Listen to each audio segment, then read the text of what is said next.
Evening all of you. Amar sir आपके सामने है पॉलिटी पवैट पढ़ाने के लिए। और सर के बारे में पहले भी मैंने बतला दिया था, एक बार फिर से introduction. Sir masters in public administration है और MBA भी किए हुए हैं HR फाइनेंस से। आपके झारखंड स्टेट इलेक्ट्रिसिटी बोर्ड में ये काम भी कर रहे हैं और इच्छुक हैं पढ़ाने को। बहुत रांची में छोटे छोटे इंस्टीट्यूट में और भी जगह इन्होंने पढ़ाया है, लेकिन संजीव सर के साथ ये लास्ट में काम किए थे ऑनलाइन। संजीव सर जिस पोर्टल से जुड़े हुए थे वहीं ये पढ़ाते थे। तो जब संजीव सर यहाँ जुड़े तो इन्होंने भी मेरे से रिक्वेस्ट किया, तो अब हम लोग एक बेहतर टीम बनाने की तरफ हैं। ये टीम बने, बढ़िया हो सब कुछ। तो संजीव सर का भी था कि नहीं बहुत बढ़िया रहेगा, अमर जी जुड़ते हैं तो इनको रिक्वेस्ट करके लाया गया है। आप लोग आज सिलेबस के ऊपर और क्वेश्चन पेपर जो आया हुआ है 6th JPSC और 7th JPSC में, सर वो सब आपके सामने डिस्कस करेंगे। तो मैं आपको इनके साथ छोड़ देता हूँ और आप लोग एंजॉय कीजिए, enjoy the polity and public administration. Thank you sir.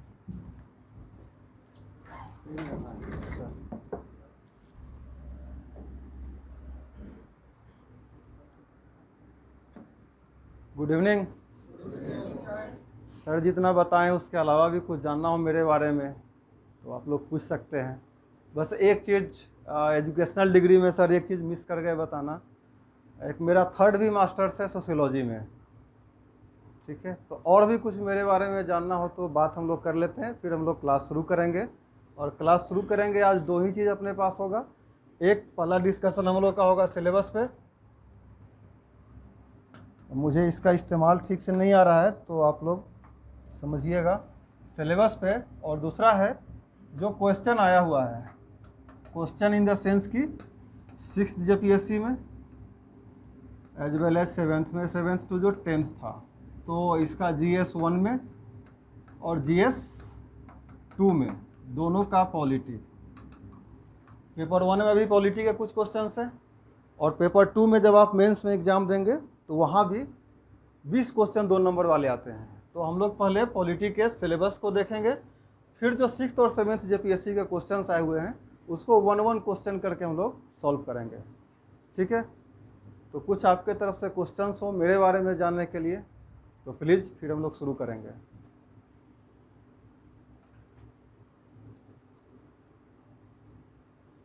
कुछ नहीं, ये बताइए यहाँ रिटर्न होम और क्या था, फाइल व्यूअर यहाँ पे, और आते हैं सिलेबस पे। सिलेबस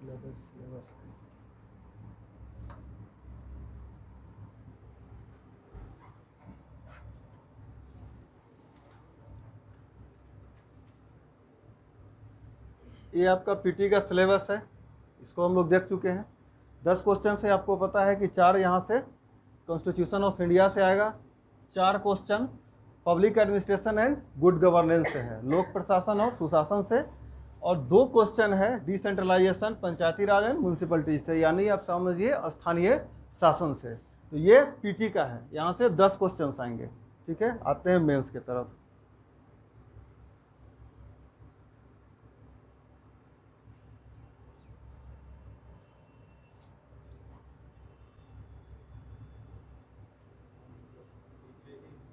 नीचे ही है,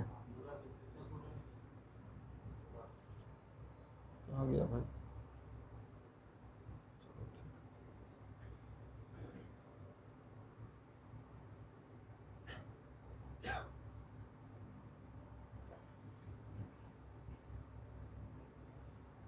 अरे भाई और नीचे, अरे ये तो नागपुरी है। 46,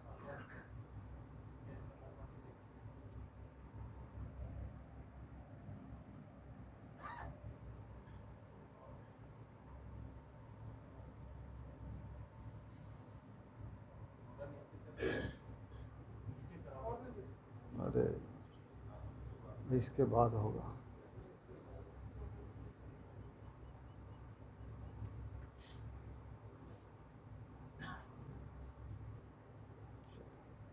ठीक है। ये इस पे पेन चलता है, पेन कैसे आएगा इस पे? यहाँ यहाँ ये ओके, अरे तो ये आ गया, बताइए क्या कर दिए? तो जो था वो भी गायब हो गया। होम, फिर वहीं आ गए, फिर से निकालना होगा। चलो तो हम अपना काम कर लेते हैं, शॉर्टकट है मेरे पास, शॉर्टकट है।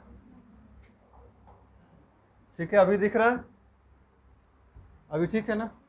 चलो तो ये था लॉक, यहाँ पे पेन चलेगा? हाँ, चलिए सिलेबस शुरू करते हैं। पहला है preamble of the constitution, secular, democratic, socialist and philosophy behind it. ठीक है, यानी कि संविधान की प्रस्तावना की बात हो रही है कि संविधान के प्रस्तावना में क्या है। इस चीज़ को ध्यान से देखिएगा, 6th जेपीएससी में और 7th जेपीएससी में डायरेक्ट क्वेश्चन पीटी का यहाँ से है। अगर आप लोग क्वेश्चन पेपर देखे होंगे तो ये तीनों वर्ड सेकुलर, डेमोक्रेटिक और सोशलिस्ट, ये तीनों पे डायरेक्ट 2 बार क्वेश्चन है, 6th में भी और 7th में भी। क्योंकि 6th में पूछा है 2 वर्ड को यहाँ से हटा के, सेकुलर और डेमोक्रेटिक 6th में पूछा है, और 7th में ये तीनों पे पीटी में क्वेश्चन है, तीनों पे। तो पहला इसका जो टॉपिक है वो कह रहा है कि इसका फिलॉसफी क्या है इंडियन कॉन्स्टिट्यूशन के प्रीएम्बल का। हिंदी में इसे आप प्रस्तावना पढ़ते होंगे, लेकिन जब मूल संविधान आया था तो उसे उद्देशिका कहा गया था। ठीक है, प्रस्तावना नहीं था, वो उद्देशिका था। और उद्देशिका कब बनी थी? पॉलिटी तो पहले पढ़े होंगे, इस पर भी एक क्वेश्चन है पीटी में पूछा हुआ, उद्देशिका कब बनी थी? 1946 में। गुड। उसके बाद है सेकेंड टॉपिक है salient features of the Indian constitution, concept of public interest litigation and basic structure of the Indian constitution. जो पॉलिटी का सिलेबस है ना, बनाने वाले कभी कभी लगता था कि चाय पी के आ रहे हैं और बना दे रहे हैं, क्योंकि ये PIL का जो यहाँ पे डाला हुआ है ये यहाँ पे नहीं होना चाहिए था, PIL कहीं और पे जाएगा। ठीक है, लेकिन अब यहाँ लिखा हुआ है तो समझिए। Salient features of the Indian constitution की भारतीय संविधान की विशेषताएं कौन कौन सी ऐसी है जिसे ये प्रमुख बनाती है दुनिया की अन्य संविधानों के नज़र में।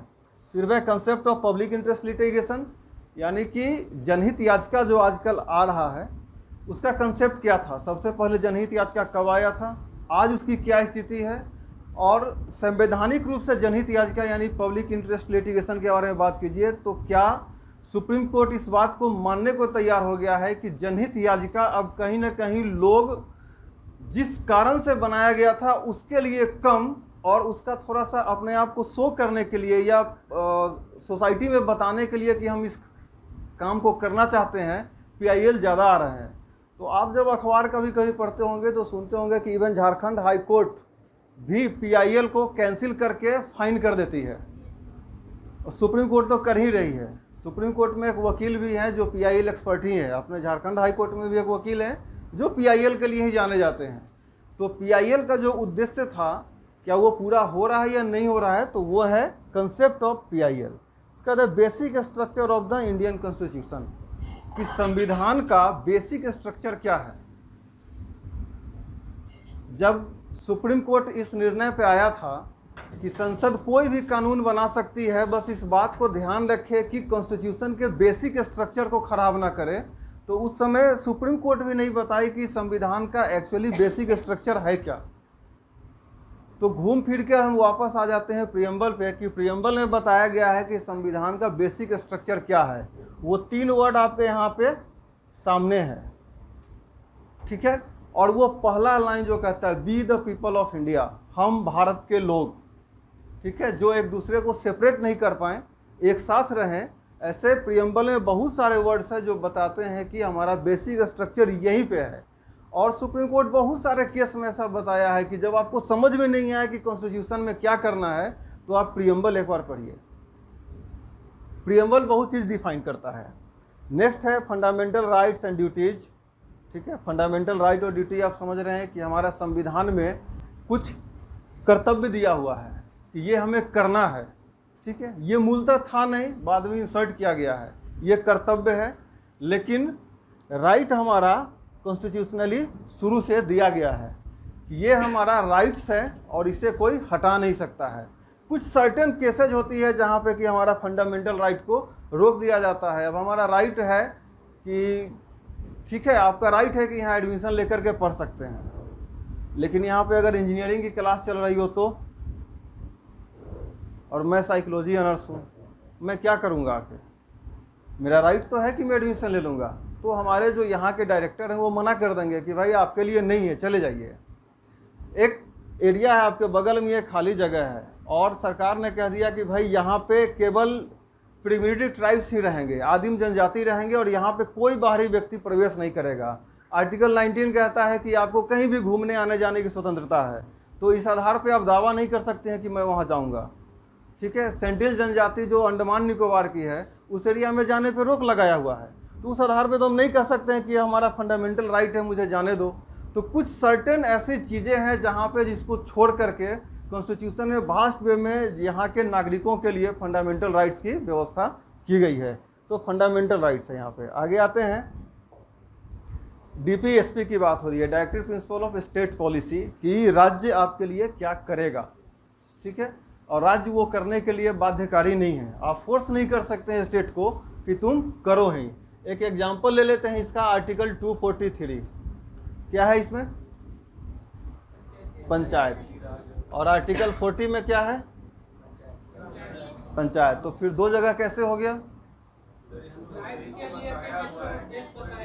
बिल्कुल, ये था राज्य के लिए कि राज्य इसको ऐसा व्यवस्था करेगा। जब आप DPSP को थोड़ा लार्जर स्केल में पढ़ेंगे तो इसको कहते हैं गांधीवादी उद्देश्य। ये गांधीवादी उद्देश्य में था, गांधी जी का था, ग्राम स्वराज की जो संकल्पना थी, उनका कंसेप्ट था, उस कंसेप्ट को लेकर के ही आर्टिकल 40 डाला गया कि जो भी राज्य है वो पंचायती राज के ऊपर काम करेंगे। लेकिन पॉलिटिकली स्ट्रक्चर हमारे देश का ऐसा था कि राज्य ऐसा काम कर नहीं रहे थे।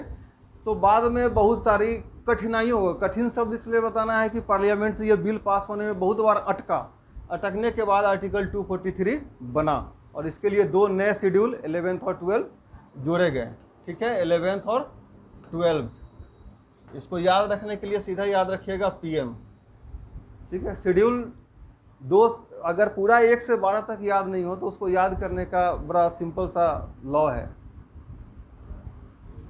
ठीक है। जब कभी आएंगे शेड्यूल पढ़ने तो आपको बताएंगे, एकदम आप लिखिएगा और याद होते चला जाएगा। इवन कि आप सीढ़ी से उतरने तक रिपीट कर दीजिएगा तो वो हमेशा याद रहेगा। अगर CBSE +2 का कोई बच्चा पूछ दे तो इतना जल्दी याद रहेगा, लॉ है उसका। अब आ जाते हैं यूनियन गवर्नमेंट पे, केंद्रीय सरकार या इसे संघीय सरकार कहिए। जब आप कॉन्स्टिट्यूशन को पढ़ेंगे ना तो वहाँ पे सेंट्रल शब्द का इस्तेमाल नहीं किया गया है। आज हम लोग कहते हैं ना केंद्र सरकार, लेकिन कॉन्स्टिट्यूशन कहता है संघ सरकार। तो इस चीज़ को याद रखिएगा कि केंद्र जैसा कुछ नहीं है यहाँ पे, क्योंकि आर्टिकल 1 कहता है India that is Bharat will be the union of states, वो नहीं कहता will be the centre of states. तो कभी भी इस चीज़ को ध्यान रखिएगा। बोलने में अच्छा लगता है कि केंद्र की सरकार है, ये राज्य की सरकार है, लेकिन वो संघ सरकार है। तो यहाँ संघ सरकार में सबसे पहले कहता है power and functions of president, राष्ट्रपति का कार्य और शक्ति, ठीक है। उसमें एक सबसे बड़ा प्रश्न आता है, जिस प्रश्न पे राज्यपाल के संदर्भ में BPSC में एक प्रश्न पूछ दिया गया था कि मैं एग्जाम्पल के लिए बता रहा हूँ, ये मेरा स्टेटमेंट नहीं है, ये क्वेश्चन आया था कि क्या राज्यपाल राष्ट्रपति के दलाल के रूप में काम करते हैं। इंग्लिश में दलाल को एजेंट लिखा गया था, ठीक है। एजेंट को हिंदी में दलाल कर दिया, तो बहुत सारा पॉलिटिकली वायसनेस आया भाई बिहार में कि ऐसे कैसे आप गवर्नर पे लिख सकते हैं। तो वो क्वेश्चन सेट करने वाले को ब्लैकलिस्ट कर दिया गया, लेकिन क्वेश्चन नहीं हटा, वो क्वेश्चन था मेंस में। तो राष्ट्रपति के ऊपर एक प्रश्न आ जाता है कि क्या राष्ट्रपति रबर स्टाम्प है, is the president of India जो rubber stamp to the union government. ये सबसे बड़ा एक क्वेश्चन आता है प्रेसिडेंट के रूप में, अगर जब प्रेसिडेंट को पढ़ेंगे तो वहाँ पे ये चीज़ काम आएगा, प्रेसिडेंट का पावर। स्पेशली जब आप आर्टिकल 53(1), 74(1) अमेंडमेंट दोनों 42 एंड 44 जब इसको पढ़ेंगे तो राष्ट्रपति के पावर पे समझेंगे कि राष्ट्रपति रियली में ये रबर स्टैम्प और नॉट। ठीक है। फंक्शंस आप जान रहे हैं प्रेसिडेंट का क्या है कि इस देश में सेंट्रल गवर्नमेंट जो भी काम करती है in the name of president of India, चाहे बायलैटरल रिलेशंस किसी फॉरेन कंट्रीज़ के साथ हो या PWD का कोई एक टेंडर निकला हो, उस टेंडर को पढ़िए, उसमें लिखा रहता है by the order of the president of India और on behalf of president of India. ठीक है। गवर्नमेंट ऑफ झारखंड का कोई सर्कुलर पढ़ते हैं, नोटिस नोटिफिकेशन, उसमें नीचे लिखा हुआ पढ़िएगा सरकार के आदेश से। ठीक है। सरकार के आदेश से, सरकार के अवर सचिव, सरकार के सचिव आएगा पब्लिक एडमिनिस्ट्रेशन में। वो जब ब्यूरोक्रेसी पढ़ेंगे आप तो वहाँ पे क्लियरली मेंशन किया गया है कि secretary is not the secretary of a minister, actually secretary is the secretary of government for the concern department. इसीलिए लिखा रहता है सरकार का सचिव, कहीं नहीं लिखा रहता है मंत्री के सचिव। सरकार के सचिव के बारे में बात होता है। ठीक है। उसके बाद है उपराष्ट्रपति, जिनका चुनाव अभी होने वाला है। फिर है prime minister and council of ministers, function under a coalition government. ये 3 चीज़ है फंक्शन। पहला है प्रधानमंत्री। प्रधानमंत्री का भी चुनाव आर्टिकल 74 के तहत ही होता है कि राष्ट्रपति के सहायता के लिए होगा। फिर आ जाते हैं काउंसिल ऑफ मिनिस्टर्स, उसी में लिखा हुआ है 75 में। मंत्रिपरिषद और मंत्रिमंडल 2 अलग अलग चीज़ हैं, इसको ध्यान में रखिएगा। एक वो जो पूरा आप क्लास में बैठे हुए हैं, ये मंत्रिपरिषद है। मंत्रिमंडल वो हैं जो कैबिनेट में जाके बैठ करके डिसीजन मेंटेन करते हैं, वो हैं। ठीक है। इस पे एक क्वेश्चन है, शायद 7th JPSC के GS पेपर 2 में ये क्वेश्चन है कि राज्य मंत्री का अधिकार क्या है। देखिएगा, हम लोग अभी देखेंगे। फिर आ जाते हैं यूनियन लेजिस्लेचर पे, यानी कि संघीय विधायिका में क्या आता है। पहला है लोकसभा, सबसे ज़्यादा पावरफुल, इसके आगे कुछ नहीं, क्योंकि ये जितने भी लोग हैं ना, ये रिस्पॉन्सिबल हैं इसके लिए, और कोई नहीं है। ठीक है। फिर है राज्यसभा। ठीक है। राज्यसभा जो लोकसभा में नहीं आ पाते हैं बेचारे, वो राज्यसभा के जरिए आते हैं, या फिर वैसे व्यक्ति जिनका इधर सेटलमेंट नहीं हो पाता है और सरकार को किसी कारण से खुश करना है उसे। ठीक है। जो उसको दर्शक दीर्घा में जो रहते हैं ना पार्टी के लोग, उनको वहाँ पे बुला के रखा जाता है कि भाई आप इधर सेटलमेंट नहीं है, आप यहाँ आके रहिए। तो वो है राज्यसभा। राज्यसभा का मात्र एक ही जगह विशेषाधिकार है आर्टिकल 249 312 में, जब वो कुछ राज्य सूची का कोई भी एक विषय जो स्टेट लिस्ट का विषय है उस पर कानून बना दे, या ऑल इंडिया सर्विस के लिए कोई नया सर्विस जनरेट कर दे। राज्यसभा इसी समय पावर में है। एक समय राज्यसभा का पावर, थोड़ा सा शॉर्ट में बात कर लेते हैं, और राज्यसभा का पावर उस समय आता है जब लोकसभा डिजोल्व हो चुका हो। यहीं तक बात खत्म नहीं होती है दोस्त, एक लाइन इसमें और है। जब लोकसभा डिजोल्व हो और नेशनल इमरजेंसी लगा हो, तब राज्यसभा का पावर बाहर आता है। ठीक है। क्योंकि डिजोल्व लोकसभा कोई फंक्शन तो करती नहीं है, उस समय राज्यसभा का पावर समझ में आता है। ठीक है। नेक्स्ट है हाँ राज्यसभा, और फिर वही है उसका फंक्शंस है, ऑर्गेनाइजेशन कैसा है, लॉ मेकिंग प्रोसेस, यानी कि जब कोई बिल आता है तो ये बिल कैसे काम करेगा, कैसे संसद में इसे पेश किया जाता है, कौन सा बिल है जो राज्यसभा में पहले नहीं जाएगा, बाद बाकी कहीं भी आ सकता है। कोई आर्टिकल 368 का ऐसा कोई प्रोविज़न है जो पहले राज्यसभा में नहीं जा सकता है।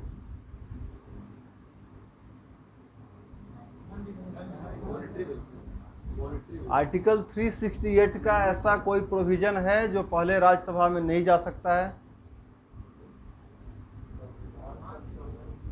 हाँ, उसका कोई एक ऐसा प्रोविज़न है जो पहले राज्यसभा में नहीं जा सकता है। कोई स्ट्रेस मत लीजिए, कोई प्रोविज़न नहीं है, कोई स्ट्रेस लेने का नहीं है। आर्टिकल 368 कहीं भी जा सकता है। आप मत सोचिए कि इसका कोई प्रोविज़न यहाँ से वहाँ होगा, वो कहीं भी जा सकता है। ठीक है। वो हाँ कहीं भी रख सकते हैं। ठीक है। तो वो हो गया लॉ मेकिंग प्रोसेस। फिर है पार्लियामेंट्री कमेटी। एक पब्लिक अकाउंट्स कमेटी के बाद और कोई ऐसी कमेटी नहीं है जो पार्लियामेंट में ज़्यादा शक्तिशाली हो। ठीक है। ये बात हो गई पार्लियामेंट्री कमेटी के बारे में।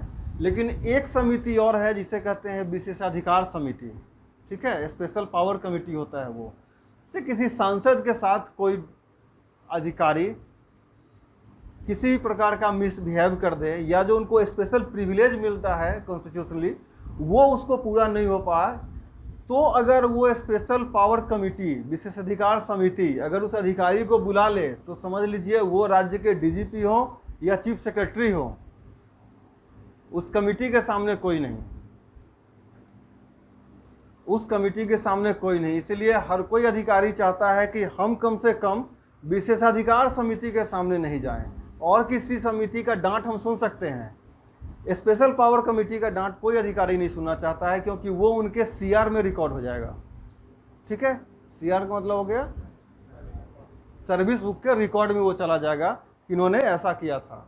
सीआर बोलने में छोटा लगता है, ये होता है एसीआर, एनुअल कॉन्फिडेंशियल रिपोर्ट। जब आप अधिकारी बन जाएंगे तो हर साल आपका एक एसीआर बनेगा, जो आपका ठीक इमीडिएट बॉस जिसे आप रिपोर्ट करते हैं वो बना करके जमा करेंगे अपने डिपार्टमेंट को कि इसका ये ऐसा बिहेवियर था, इसका ऐसा था, इसको कुछ आगे मिलना चाहिए, नहीं, वो आपके एसीआर में रहता है।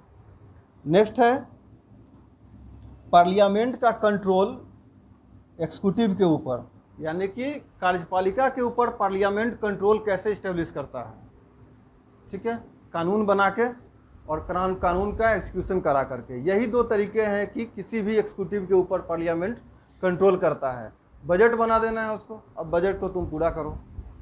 ठीक है, हम बोल दिए जा कर के कि सभी आदमी को ये चीज़ फ्री मिलेगा, अब फ्री का उपाय तुम करो, कहाँ से होगा। हम पार्लियामेंट से कानून ही बना दे रहे हैं, उपाय आपको करना है। तो थोड़ा सा अपने एग्जीक्यूटिव के पास ये प्रॉब्लम होता है कि जब पार्लियामेंट से कुछ ऐसा चीज़ बाहर आ जाए, पार्लियामेंट का मतलब आप स्टेट का असेंबली भी समझ सकते हैं, जिसको पूरा करने में थोड़ा सा मशीनरी को प्रॉब्लम होता है, तो उस समय थोड़ा सा एग्जीक्यूटिव को प्रॉब्लम होता है। ठीक है, ये अभी हम लोग बात कर लिए कि प्रिविलेज जो भी मिलता है मिनिस्टर्स को या पार्लियामेंट के मेंबर्स को, इसके बारे में लोग बात कर लिए हैं कि क्या प्रिविलेज है। उसी प्रिविलेज पे अभी सबसे ज़्यादा चर्चा है। तो कैंटीन में फ्री भोजन बंद हो गया है। ठीक है, अब वो जनरल के तरह सबका पैसा लगेगा। तो ये एक पार्ट है इसका। ये दूसरे पार्ट को देखते हैं। नहीं है इसमें फ्री और गायब। बैक कहाँ से जाएंगे? यहाँ।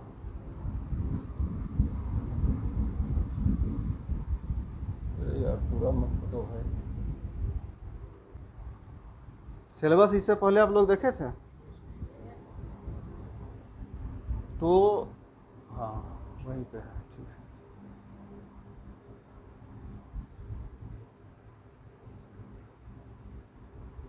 ये और पब्लिक इसका दोनों का सिलेबस देखे होंगे।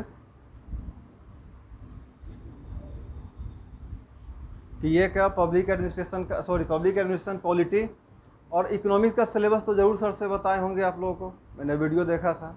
अब बताइए इस तीनों में एक टॉपिक कॉमन है। हाँ, सेंटर स्टेट रिलेशन। मैंने एक बोल दिया तो एक ही बोलोगे। अब मैं दूसरा टॉपिक बता दूं? नहीं, इसमें ग्लोबलाइजेशन उदारीकरण जैसा ऐसा कुछ नहीं है। ठीक है, एक और टॉपिक है आर्टिकल 280 फिनांस कमीशन। ठीक है, अच्छा मैंने पहले एक कहा तो आपने एक टॉपिक बताया, मैंने दूसरा बताया तो बोले हाँ दूसरा, मैं तीसरा भी बोल दूं। एक और टॉपिक कॉमन है, एक है लास्ट मेरे हिसाब से, एक टॉपिक और कॉमन है। नहीं, नीति आयोग तो है ही नहीं कॉमन। जीएसटी पॉलिटी में है, पीए में कहीं जीएसटी? सर वो प्योरली इकोनॉमिक्स का चैप्टर है। मैं बात कर रहा हूँ डिसेंट्रलाइजेशन का, 74th अमेंडमेंट का। ये इकोनॉमिक्स में है ना कहीं डिसेंट्रलाइजेशन अभी पढ़े ना पीटी में, अभी थोड़ा देर बाद यहाँ भी आएगा डिसेंट्रलाइजेशन। ये टॉपिक कॉमन्स है, इसीलिए छत्तीसगढ़ का सिलेबस आप देखेंगे और झारखंड का पढ़ेंगे जब सिलेबस और कंपेयर करेंगे यूपीएससी के सिलेबस से, तो आपको लगेगा कि ये सिलेबस बनाने वाले महान लोग थे वो सिलेबस बनाने वाले मैंगो पीपुल हैं, आम जनता हैं, छत्तीसगढ़ और झारखंड के सेंस में केवल। बहुत ज़्यादा सिलेबस है इसका, लेकिन पॉलिटी सबसे इजी सब्जेक्ट है, सबसे इजी सब्जेक्ट है। इससे आसान कोई सब्जेक्ट नहीं हो सकता है, ऐसा आप समझिए। ठीक है, लेजिस्लेचर हो गया। आते हैं नेक्स्ट पे। जुडिशियरी में पहला है सुप्रीम कोर्ट। यानी कहाँ गया हूँ?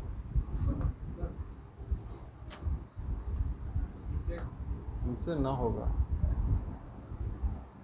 इनसे ना होगा, इनसे ना होगा। तो पहला क्लास है इसीलिए प्रॉब्लम हो सकता है। कहाँ से बोले? ऊपर। ये तो लॉक हो गया स्क्रीन यार, फिर बैक जाना होगा। अरे तो ये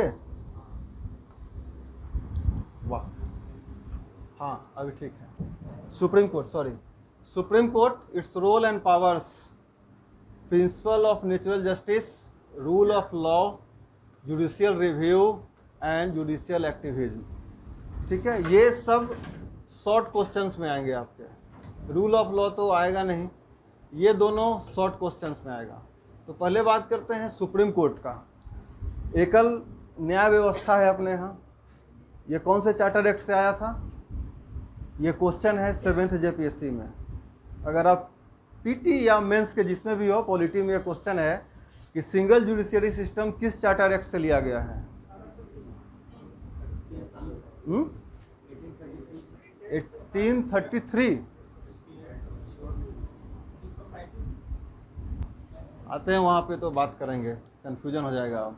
ठीक है, तो सुप्रीम कोर्ट का रोल और पावर के बारे में बात है। आपको पता है कि जब किसी व्यक्ति को फांसी की सज़ा, ठीक है, लाइव इम्प्रिजमेंट या किसी प्रकार का दंड किसी भी न्यायालय से अगर मिला हो, तो वो सुप्रीम कोर्ट राष्ट्रपति से अपील कर सकता है कि हमें माफ़ कर दिया जाए, आर्टिकल 72। और प्रेसिडेंट ऑफ इंडिया के पास ये पावर है कि उसको अलग अलग तरीके से वो माफ़ कर सकते हैं। 4-5 तरीके हैं। अगर किसी व्यक्ति का 10 साल तक वहाँ पे प्ली अटका हुआ और सुप्रीम कोर्ट ने बोला कि इसको फांसी दे दीजिए, और राष्ट्रपति 10 साल से डिसीजन ना ले रहे हों, इसका एक करंट एग्जांपल मैं आपसे बात कर रहा हूँ कि राजीव गांधी के एक हत्यारे को सुप्रीम कोर्ट छोड़ दिया, ठीक है, जबकि फांसी भी उसको मिली हुई थी। ऐसा क्यों हुआ? 42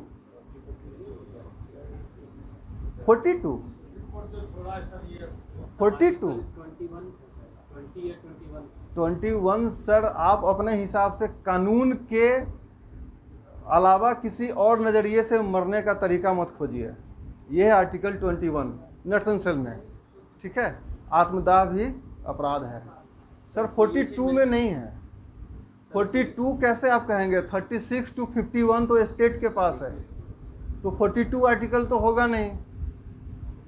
सर उसमें ये तो मेंशन है ना आर्टिकल 21 में कि जिस समय आपको सजा दिया गया, अगर आपका डेट टेन्यूर क्रॉस हो जाता है तो आपका सजा उस एज के अकॉर्डिंग। तो 21 में है, 28 कंफ्यूज कर रहे हैं। 21 में है, आत्मदाह में सर उसके 20 में है, कंफ्यूज कर रहे हैं। ठीक है। आप 42 पे सही है, उसके आगे 1 लगाना भूल गए, ठीक है, वहाँ पे है। तो हाँ, बात कर रहे थे हम प्रेसिडेंट के उस पावर का। तो सुप्रीम कोर्ट कह चुका है कि यदि आप किसी के मर्सी पिटीशन को एक लंबे समय तक रोक के रख रहे हैं, तो वो उस व्यक्ति के जीने के अधिकार को छीना जा रहा है, ठीक है। उस व्यक्ति को पता है कि मैं मरने वाला हूँ और उसे आप कंफर्म नहीं कर रहे हैं कि कब मरोगे, तो उसके आप जीने के अधिकार को छीन रहे हो। तो मैं सुप्रीम कोर्ट के केवल इस पावर के बारे में बात कर रहा हूँ, ठीक है। रोल तो अलग है, ही तो हम बात करेंगे कि कौन कौन से उसके रोल है। मैं केवल पावर की बात कर रहा हूँ। अगर कोई एक ऐसा कानून पार्लियामेंट पास करती है जो कॉन्स्टिट्यूशन में हमारे दिए गए राइट्स के अगेंस्ट हो, तो सुप्रीम कोर्ट उसे वहीं पे रोक देगी। और उसके लिए कोई ज़रूरी नहीं है कि PIL हो, सुप्रीम कोर्ट के पास कोई केस जाए। एक एक्शन होता है जिसे हम कहते हैं सुओ मोटो एक्शन, जो सुप्रीम कोर्ट लेता है, ठीक है, वो है जुडिशियल एक्टिविज्म में आता है। जुडिशियल रिव्यू वो होता है कि सुप्रीम कोर्ट ही अगर कोई ऐसा आदेश दे दे जिसमें करेक्शन की ज़रूरत हो तो वो है जुडिशियल रिव्यू, ठीक है, जिसको न्यायिक पुनराविलोकन कहते हैं। अब आ जाते हैं स्टेट गवर्नमेंट में। स्टेट गवर्नमेंट लमसम वही चीज़ है जो अभी आप यूनियन गवर्नमेंट को देखे हैं, फिर भी power and function of governor अभी कुछ देर बाद पहले कर चुके हैं कि गवर्नर के पास वैसा कोई पावर है नहीं, ठीक है। वो यूनियन गवर्नमेंट और स्टेट गवर्नमेंट के बीच में पोस्ट ऑफिस है। कुछ एक हद तक ही स्टेट गवर्नर को पावर है। झारखंड के नज़रिए से बात करें तो अभी जो राष्ट्रपति बनी है वो एक पावर दिखा करके जा चुकी है, ठीक है। लास्ट गवर्नमेंट में जब CNT-SPT एक्ट में संशोधन किया गया था तो उन्होंने उसे वापस कर दिया। ये अलग बात है कि राज्य सरकार फिर से उनके पास नहीं भेजी, अगर फिर से भेज देती तो शायद गवर्नर भी वहाँ पे प्रॉब्लम में आते हैं, ठीक है। फिर है chief minister and the council of ministers, वही है जो प्राइम मिनिस्टर के बारे में, और काउंसिल ऑफ मिनिस्टर्स जो सेंट्रल का है वो वहीं पे यहाँ भी चीज़ है। राज्य की विधायिका का और संगठन क्या है, उसका शक्ति क्या है, उसके कार्य क्या है, और special reference to the Jharkhand में एक TSC मेंबर बना सकते हैं आप, पेशा कानून को इम्प्लीमेंट करा सकते हैं अगर स्पेशल रिफरेंस झारखंड की बात करेंगे तो। चूँकि ये पूरा का पूरा शेड्यूल्ड एरिया में आता है इसलिए थोड़ा सा स्पेशल पावर इसको प्राप्त है। उसके बाद है स्टेट जुडिशियरी में high court organisation, power, function and subordinate judiciary. Subordinate judiciary का मतलब है कि आप जो अधीनस्थ न्यायालय देखते हैं कचहरी, वो उसके बारे में बात करता है। फिर यहाँ है पंचायत एंड म्यूनसिपलिटीज। अभी जस्ट इसके बारे में बात की है कि ये 3 जगह पे लिखा हुआ है कि पंचायतों का गठन कहाँ पे होगा, उसकी शक्तियाँ कौन सी है, कार्य क्या करेगा पंचायत। ये इस कार्य पे एक प्रश्न आया हुआ है,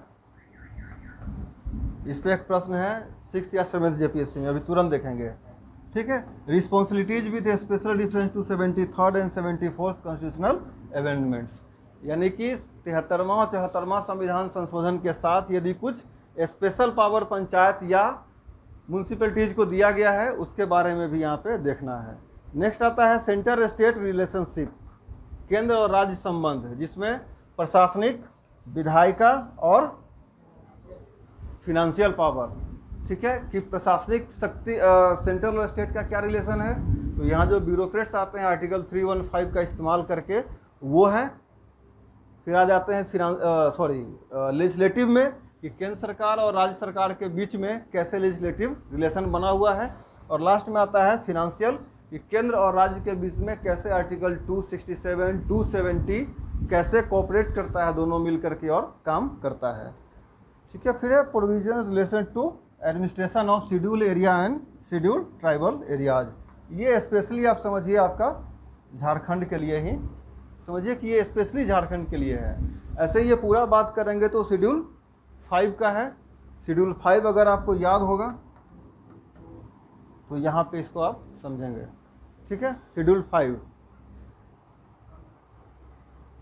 फिर special provisions related to reservation seats of SC and ST in legislative और सर्विस CTC कि SC ST को लेजिस्लेशन, सर्विस या और भी कहीं पे आरक्षण है, तीसरा कोई जगह जहाँ पे आरक्षण हो, हाँ, एक एरिया वाइज रिजर्वेशन है, ठीक है। जब आप झारखंड को जो सर पढ़ाएंगे वो बताएंगे कि झारखंड का कुछ एरिया रिजर्व है, कुछ डिस्ट्रिक्ट रिजर्व है, कुछ डिस्ट्रिक्ट के कुछ पंचायत रिजर्व है, कुछ डिस्ट्रिक्ट के कुछ ब्लॉक रिजर्व है, कुछ ब्लॉक के कुछ केवल पंचायत रिजर्व है, ठीक है। तो वो स्पेशल प्रोविजंस क्या है उनके लिए वो है। फिर ये सबसे बढ़िया चीज़ है कि emergency provision of the constitution, जो अभी हम लोग बात कर रहे थे 352 356 और 360, इसका ये 360 पे अभी ये क्वेश्चन है 7th या 6th JPSC में, इससे एक क्वेश्चन पूछा गया है, ठीक है। फिर है CAG, controller and auditor general of India, उसके नीचे है इलेक्शन कमीशन, और यहाँ से हटेंगे कैसे, यहाँ से, हाँ, खसकेगा नहीं, एक बार और, फिर तो वही है, हाँ,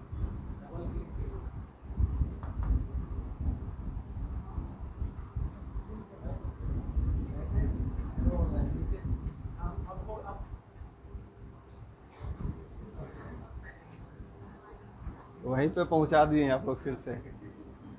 खैर कोई नहीं, जब तक वहाँ पहुँच रहे हैं एक सवाल है। हाँ, एक है यहाँ पे अपना CAG, सॉरी ये पेन, ये हाँ, फिर तो वहीं रह गए। ये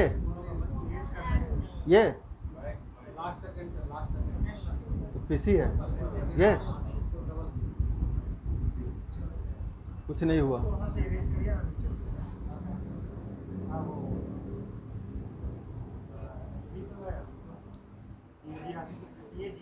अरे हाँ, यहीं पे तो है, गुड, ठीक है, थैंक यू। बात है CAG का, ठीक है, controller and auditor general of India. ये वो संस्था है जो केवल ये बताती है गवर्नमेंट ऑफ इंडिया को as well as the every state और यूटीज को कि आप अपने पैसा को सही से खर्च किए हैं या गलत तरीके से खर्च किए हैं। बस इनका बताने का काम इतना ही है, इससे ज़्यादा इनका फंक्शन कुछ नहीं हो सकता है। पहली बार ऐसा हुआ था 2012-13 के आसपास, जब CAG प्रेस कॉन्फ्रेंस की थी और बताई थी कि देश में कोयला का घोटाला हुआ है, that is called 2G scam और कोल स्कैम। पहली बार CAG का प्रेस कॉन्फ्रेंस हुआ था। उसके बाद से आज तक आप कभी नहीं सुनते होंगे कि किसी भी एनुअल ईयर में CAG जब अपना रिपोर्ट सबमिट करता है तो प्रेस कॉन्फ्रेंस करके बताती हो कि इस साल क्या हुआ है, सरकार का पैसा कहाँ गया है, कितना कम खर्च हुआ है या ज़्यादा खर्च हुआ है, कभी नहीं सुनते होंगे। ये केवल और केवल अखबारों के तहत ही हमें पता चलता है। लेकिन यहाँ पे इतने ज़्यादा लोग बैठे हुए हैं अलग अलग प्रकार की डिग्रियाँ लेकर के, इनको पोस्टमार्टम कौन करता है? पब्लिक अकाउंट्स कमेटी, लोक लेखा समिति। इमेजिन कीजिए कि इस लोक लेखा समिति में देश के बहुत बड़े इकोनॉमिकली एडवांस्ड एडवोकेट हैं P चिदम्बरम, ठीक है, कि वो अपना जब रिटर्न फाइल किए तो ऐसा अखबार में आया था कि उनके गमला में ऐसा फूल गोभी है जो 5 लाख रुपए का है। तो अगर ऐसे लोग PSC में हो या किसी एक ऐसे 5 लाख रुपया फूल गोभी, मैं कह रहा हूं कि वो जब खुद इतने करप्ट कोई नेता हो सकता है तो वो कैसे, सिंपल समझिए, नाम छोड़ दीजिए चाहे कोई भी व्यक्ति हो, कोई एक ऐसे करप्ट पॉलिटिशियन के बारे में सोचिए जो अभी पार्लियामेंट में हो, PSC के मेंबर हों और वो CAG के रिपोर्ट को चेक करते हैं कि CAG का रिपोर्ट ठीक है या नहीं। क्योंकि CAG जब अपना रिपोर्ट आता है तो वो सेंट्रल के मामले में प्रेसिडेंट ऑफ इंडिया को देते हैं, प्रेसिडेंट ऑफ इंडिया उसे लोकसभा में सबमिट करते हैं या पार्लियामेंट को देते हैं। पहले वो लोकसभा में आता है और लोकसभा में ये कमेटी है पब्लिक अकाउंट्स कमेटी, लोक लेखा समिति, वो ये पढ़ती है उस रिपोर्ट को और बताती है पार्लियामेंट को कि CAG की रिपोर्ट सही है या गलत है। यहाँ पे इंडियन रेवेन्यू सर्विस के, इनकम टैक्स के, CVDT के, न जाने कौन कौन से डिपार्टमेंट के कैसे कैसे अधिकारी भरे पड़े हैं। इनके रिपोर्ट्स को पढ़ के ये PSC के मेंबर्स बताते हैं कि ये रिपोर्ट सही है या गलत है। तो मैं कह रहा हूँ कि आप इमेजिन कीजिए किसी एक ऐसे करप्ट पॉलिटिशियन का जो अभी लोकसभा में हो या राज्यसभा में हो और वो इस रिपोर्ट को पढ़ेगा और बताएगा सरकार को कि ये सही है या गलत है, ठीक है। नेक्स्ट है इलेक्शन कमीशन ऑफ इंडिया, निर्वाचन आयोग भारत का। राज्य में भी निर्वाचन आयोग होते हैं। फिर है political parties and pressure group, ठीक है। पॉलिटिकल पार्टीज आप समझ रहे हैं। प्रेशर ग्रुप वैसे प्रेशर ग्रुप जैसे आपका NGO हो गया। प्रेशर ग्रुप में पॉलिटिकल पार्टीज भी आते हैं तब जब खासकर वो विपक्ष में होते हैं। प्रेशर ग्रुप में आपका जो यूनिवर्सिटी का जो नेता लोग होते हैं जो किसी पॉलिटिकल पार्टीज के ही होते हैं वो भी प्रेशर ग्रुप में आते हैं। या फिर ऐसे भी प्रेशर ग्रुप आते हैं, आप कार से जा रहे हैं और एक मुर्गी का बच्चा मर गया है, गांव वाले आकर के रोड पे धरना दे दिए हैं कि मेरा 5,000 का लॉस हो गया है, वो भी एक प्रकार का प्रेशर ग्रुप है। अब ये एडमिनिस्ट्रेशन में जब आप आएंगे तो आपको पता चलेगा कि मुर्गी के बच्चा से लेकर के और वो पॉलिटिकल पार्टी का धरना प्रेशर ग्रुप क्या होता है, ठीक है। क्योंकि सरकारें आएंगी जाएंगी, आप तो अधिकारी वही रहेंगे। हो सकता है कि आप कभी चतरा में हो, कभी हजारीबाग में हो, लेकिन रहेंगे तो वही, वीडियो है तो वीडियो ही रहेंगे, ठीक है। वहाँ से बैठ करके नीचे आकर के राजस्व कर्मचारी नहीं बन जाएंगे। तो वो अस्थिरता थोड़ा सा लाना अपने में स्टेबिलिटी बड़ी मुश्किल होती है कि कोई नहीं चाहता है कि हम चतरा में चले जाएं, बेचारा यहीं रह जाए टाउन में। ठीक है, तो ये हमारा पॉलिटी का सिलेबस है मेंस का। यहाँ तक में कोई क्वेश्चन हो तो बताइए।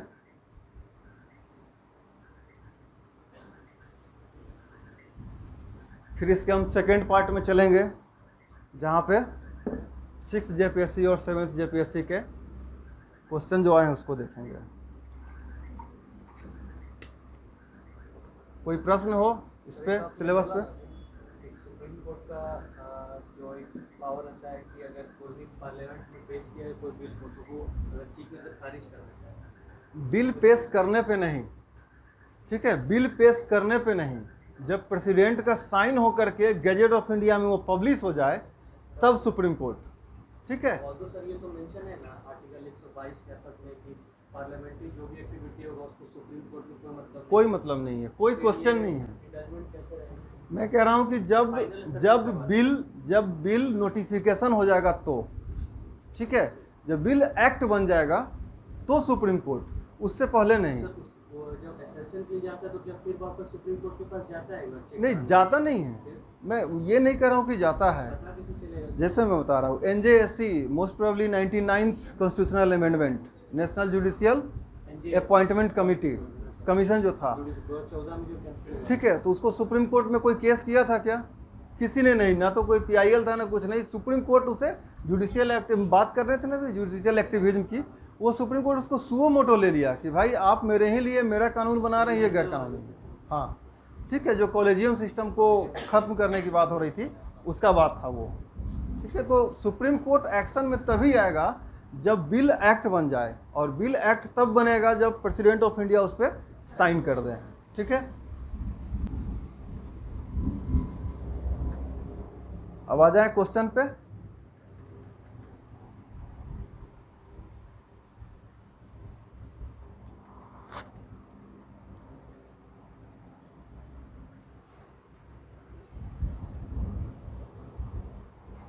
चलिए, क्वेश्चन आप लोगों को पता है, देखें कभी इससे पहले?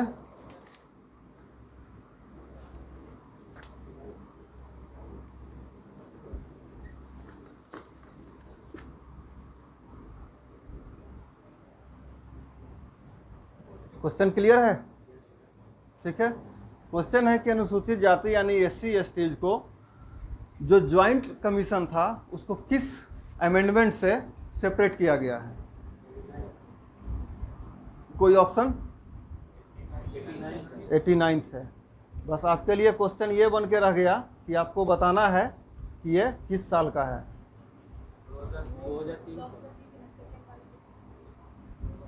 89th 2003 का,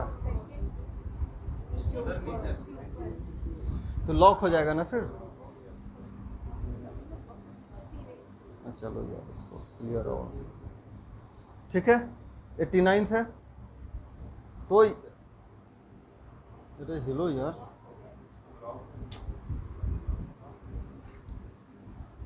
अभी भी लॉक है, कैसे हटेगा? हाँ,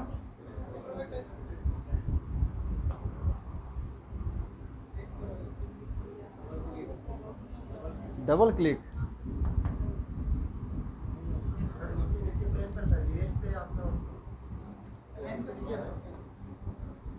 अभी ठीक है? नहीं, कैसे होगा भाई?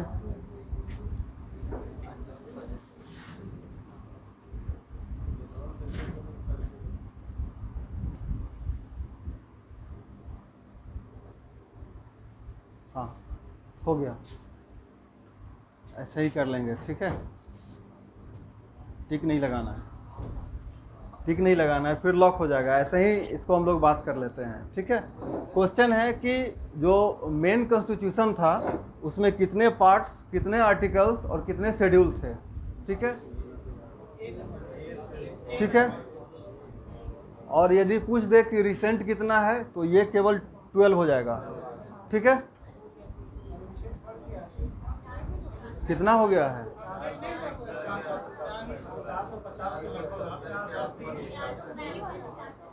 इस बात को अंडरलाइन कर लीजिए कि अनुच्छेद कभी भी इस सवाल नहीं आएगा आपसे कि वर्तमान में अनुच्छेद कितने हैं, कभी नहीं आएगा। अगर इस हिसाब से आप ओरिजिनल कॉन्स्टिट्यूशन को पढ़िएगा तो 22 भाग तो है नहीं। आप में से कोई बताएं कि 7वें भाग में क्या है, 7वें पार्ट में कॉन्स्टिट्यूशन का?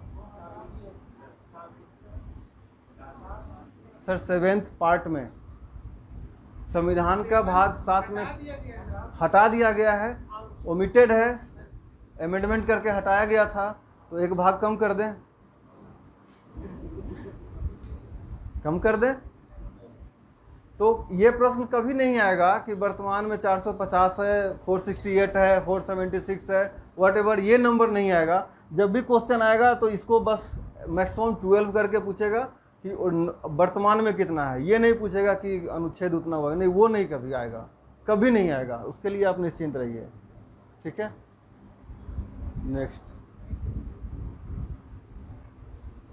भारत में राजनीतिक दल बदल के बुराई को किस संशोधन के अंतर्गत अधिनियमित किया गया था? ठीक है, in which amendment the evil of defection from the political parties India, किस साल हुआ था? 1985 में। उसका कारण क्या था? ऐसे ये वन लाइनर टाइप का रटना नहीं है, इसके पीछे लॉजिक था। हाँ, गयाराम, आयाराम गयाराम का जो एग्जाम्पल है वो कैसे बना था? संभवतः हरियाणा या राजस्थान के एक विधायक थे, वो एक दिन में 3 बार अपना दल बदल दिए थे और हाँ पढ़िए उसे डिटेल में, वो 3 बार अपना दल बदल दिए थे। वो मोस्ट प्रोबेबली वही गयाराम टाइप का ही कुछ नाम था, तो वो उस समय से एक प्रभाव बन गया कि आयाराम और गयाराम, आया और चला भी गया। तो उसको रोकने के लिए ये बनाया गया था, लेकिन ये उतना ज़्यादा इफेक्टिव नहीं हो रहा था, इसको फिर से अमेंडमेंट किया गया। नहीं, अब तो बहुत है। सिंधिया चेंज किया, कहाँ से पड़ा? सिंधिया जो चेंज किया वापस, तो सिंधिया एमपी था। Those who are in parliament, ये लॉ उसी के ऊपर काम करेगा ना। सिंधिया तो ना राज्यसभा से थे ना लोकसभा से थे, उन्हें तो फिर राज्यसभा से बीजेपी भेजी, बनाया गया। तो वो उस समय तक ये इफेक्टिव नहीं था। 2003 में आकर के इसमें फिर से एक अमेंडमेंट किया गया वाजपेयी जी के समय, एनडीए गवर्नमेंट में। पहले 1/3 था, अब इसको 2/3 कर दिया गया है कि 2/3 of the total number of party members अगर एक साथ स्प्लिट इधर से उधर हो रहे हैं तो वैलिड है, नहीं तो वो एंटी डिफेक्शन लॉ में आ जाएंगे। भारत के संविधान के किस अनुच्छेद में करों को केंद्र द्वारा लगाया एकत्रित किया जाता है लेकिन केंद्र और राज्यों के बीच वितरित किया जाता है? Under which article of the constitution of India taxes are levied and collected by the centre but distributed between the center and the state?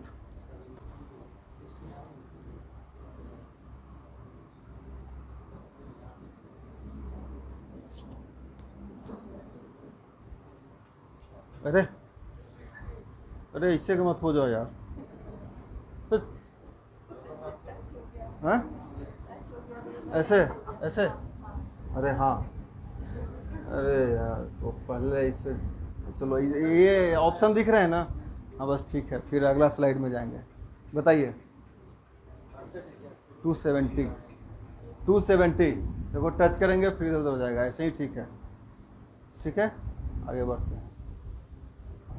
अभी तो बढ़ा ही है, छोटा कैसे होगा फिर?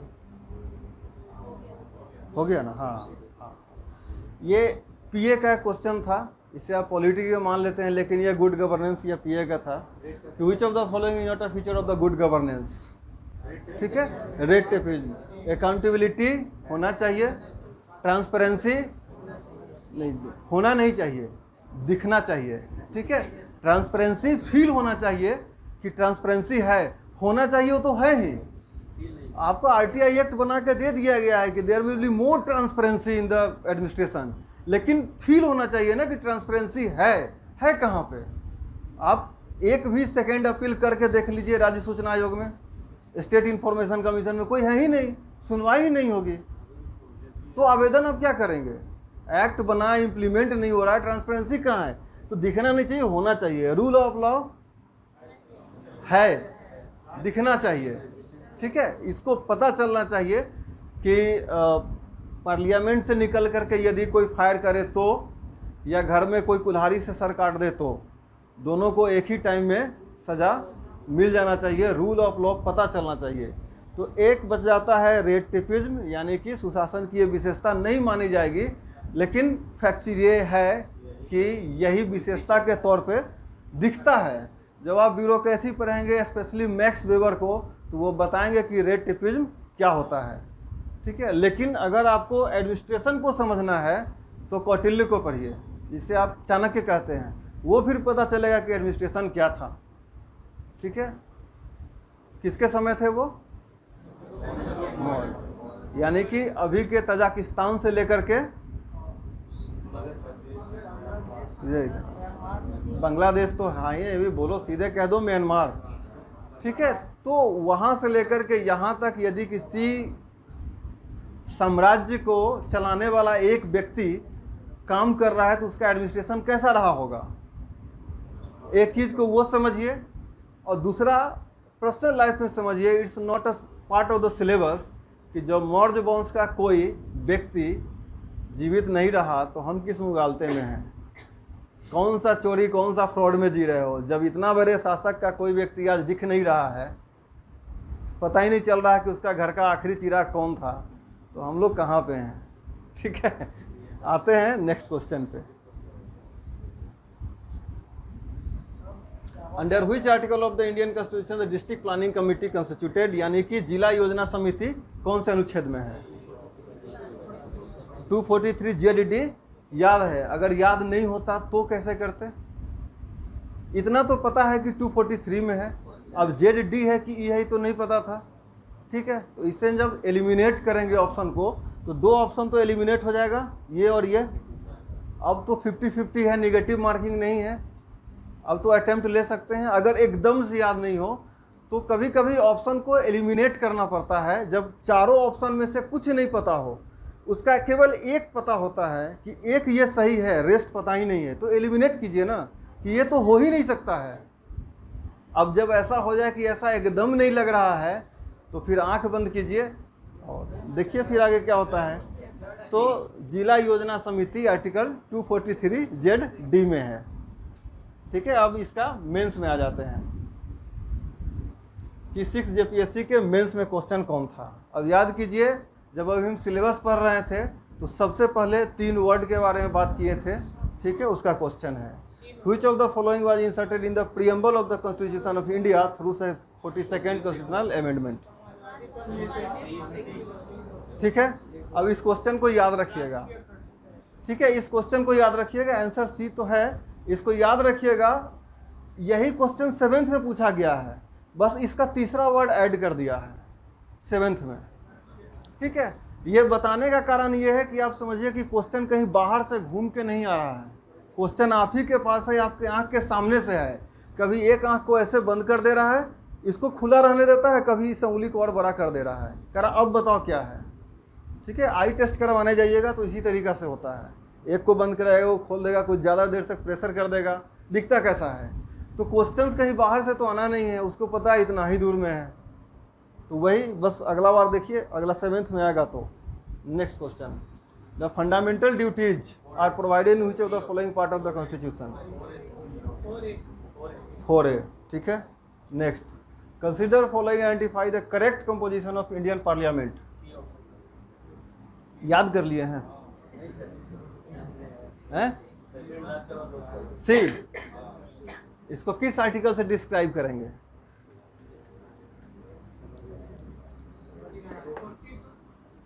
अरे 242 पे क्यों आगे देखिए, कुछ मतलब 42 क्लास में कुछ ज़्यादा नहीं बार बोल लिए हम लोग। लक्ष्मीकांत में कोई भी पढ़िएगा उसमें यही 3 लिखा रहेगा, अलग से कुछ नहीं आएगा,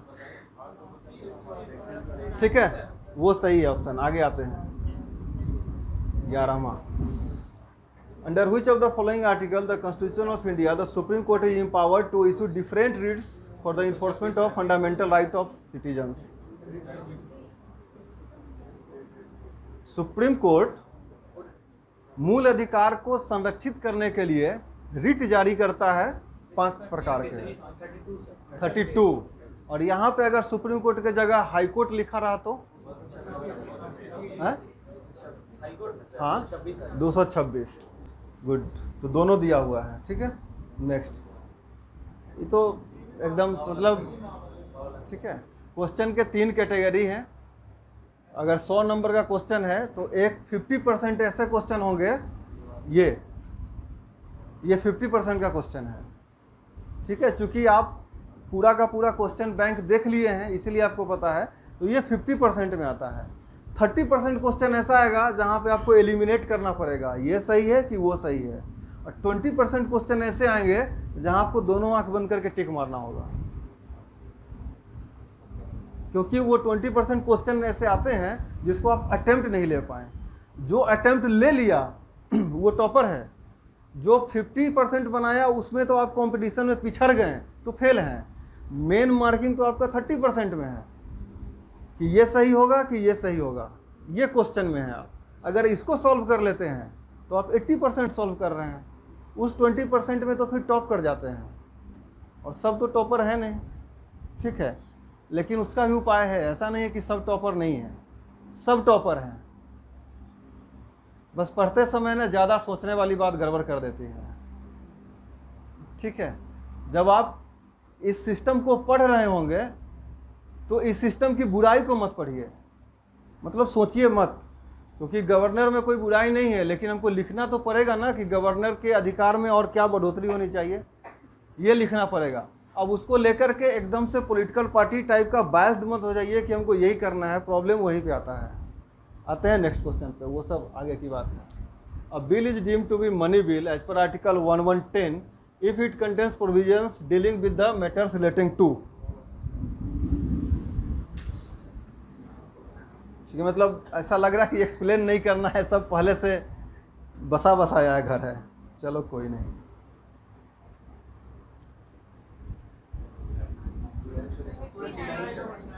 और वहाँ पे 12 शेड्यूल हो तो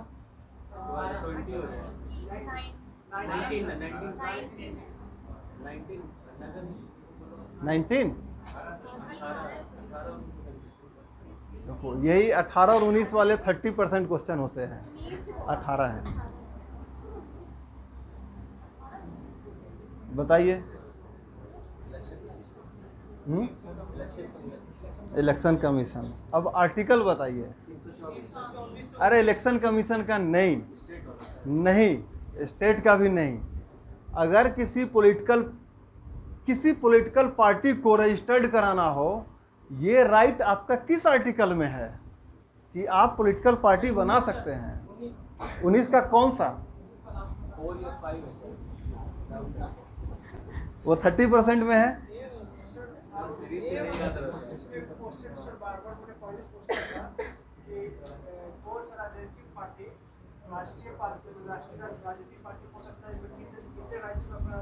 कितने राज्य में नहीं, उसका अलग अलग प्रोविजन है, ठीक है।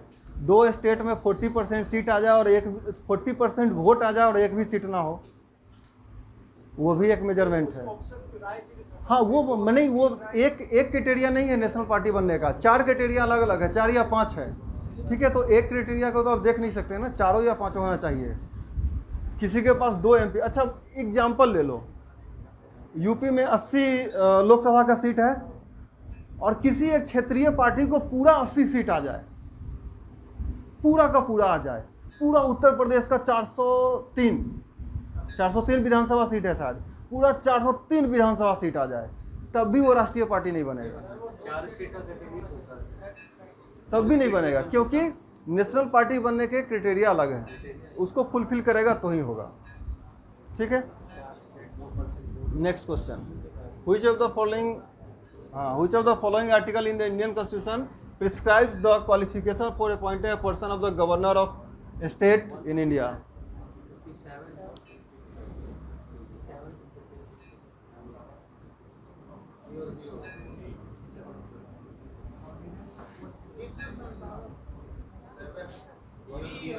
ठीक, B.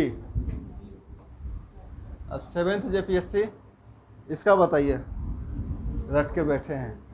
Which of the following is not correctly match? और जो भी आंसर बताएंगे मैं उनसे पूछूंगा रीजन। नहीं, ऐसे नहीं चलेगा ना, आप इसको क्वेश्चन को रट्टा मार के बैठे हो। नहीं तो मुझे इसका रीजन देखो, ये टोटल आर्टिकल 22 का ही पार्ट है, ठीक है। सही की एग्जाम अभी नहीं आता। तो आप जिसको एलिमिनेट किए हैं उसका रीजन मुझे बताइए, या जिसको रख रहे हैं उसका रीजन क्या है। रीजन बिहार योर आंसर, बस सिंपल सा बात है।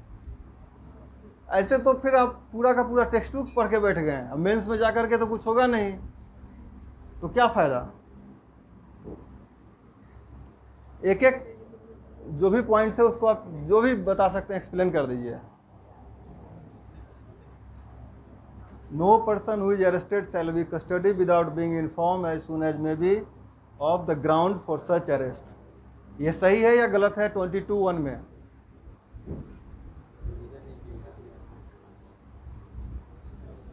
ये सही है या गलत है आर्टिकल 22(1) में?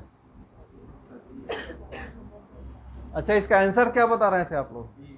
हैं? बी।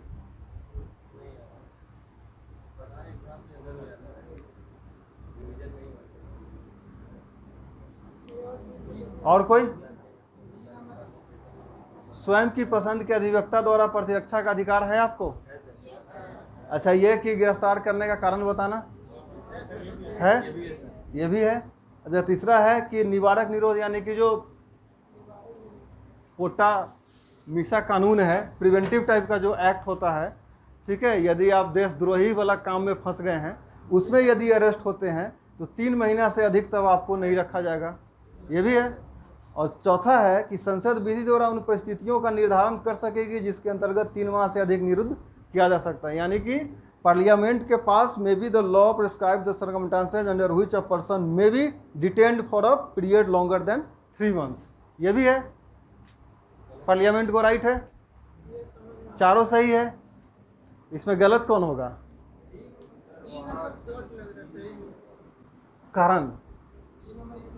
कारण वाली बात है ना कि क्यों ऐसा लग रहा है, ऐसा तो पता है।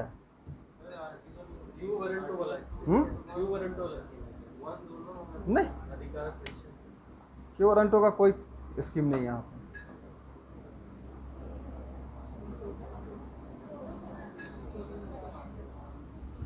जोर से मैं बता रहा हूँ, पहले मैं जानना चाह रहा हूँ कि आप क्या कह रहे हैं। संसद को ये अधिकार है कि नहीं है? अधिवक्ता आप रख सकते हैं।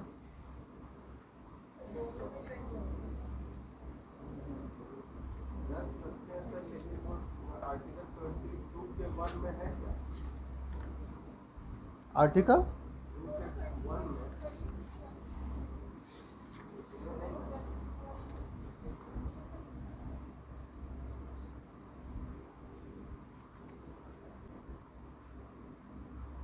दो क्वेश्चन छूट गया, कोई तो क्वेश्चन छूटा है उसमें। खैर चलिए, कोई बात नहीं।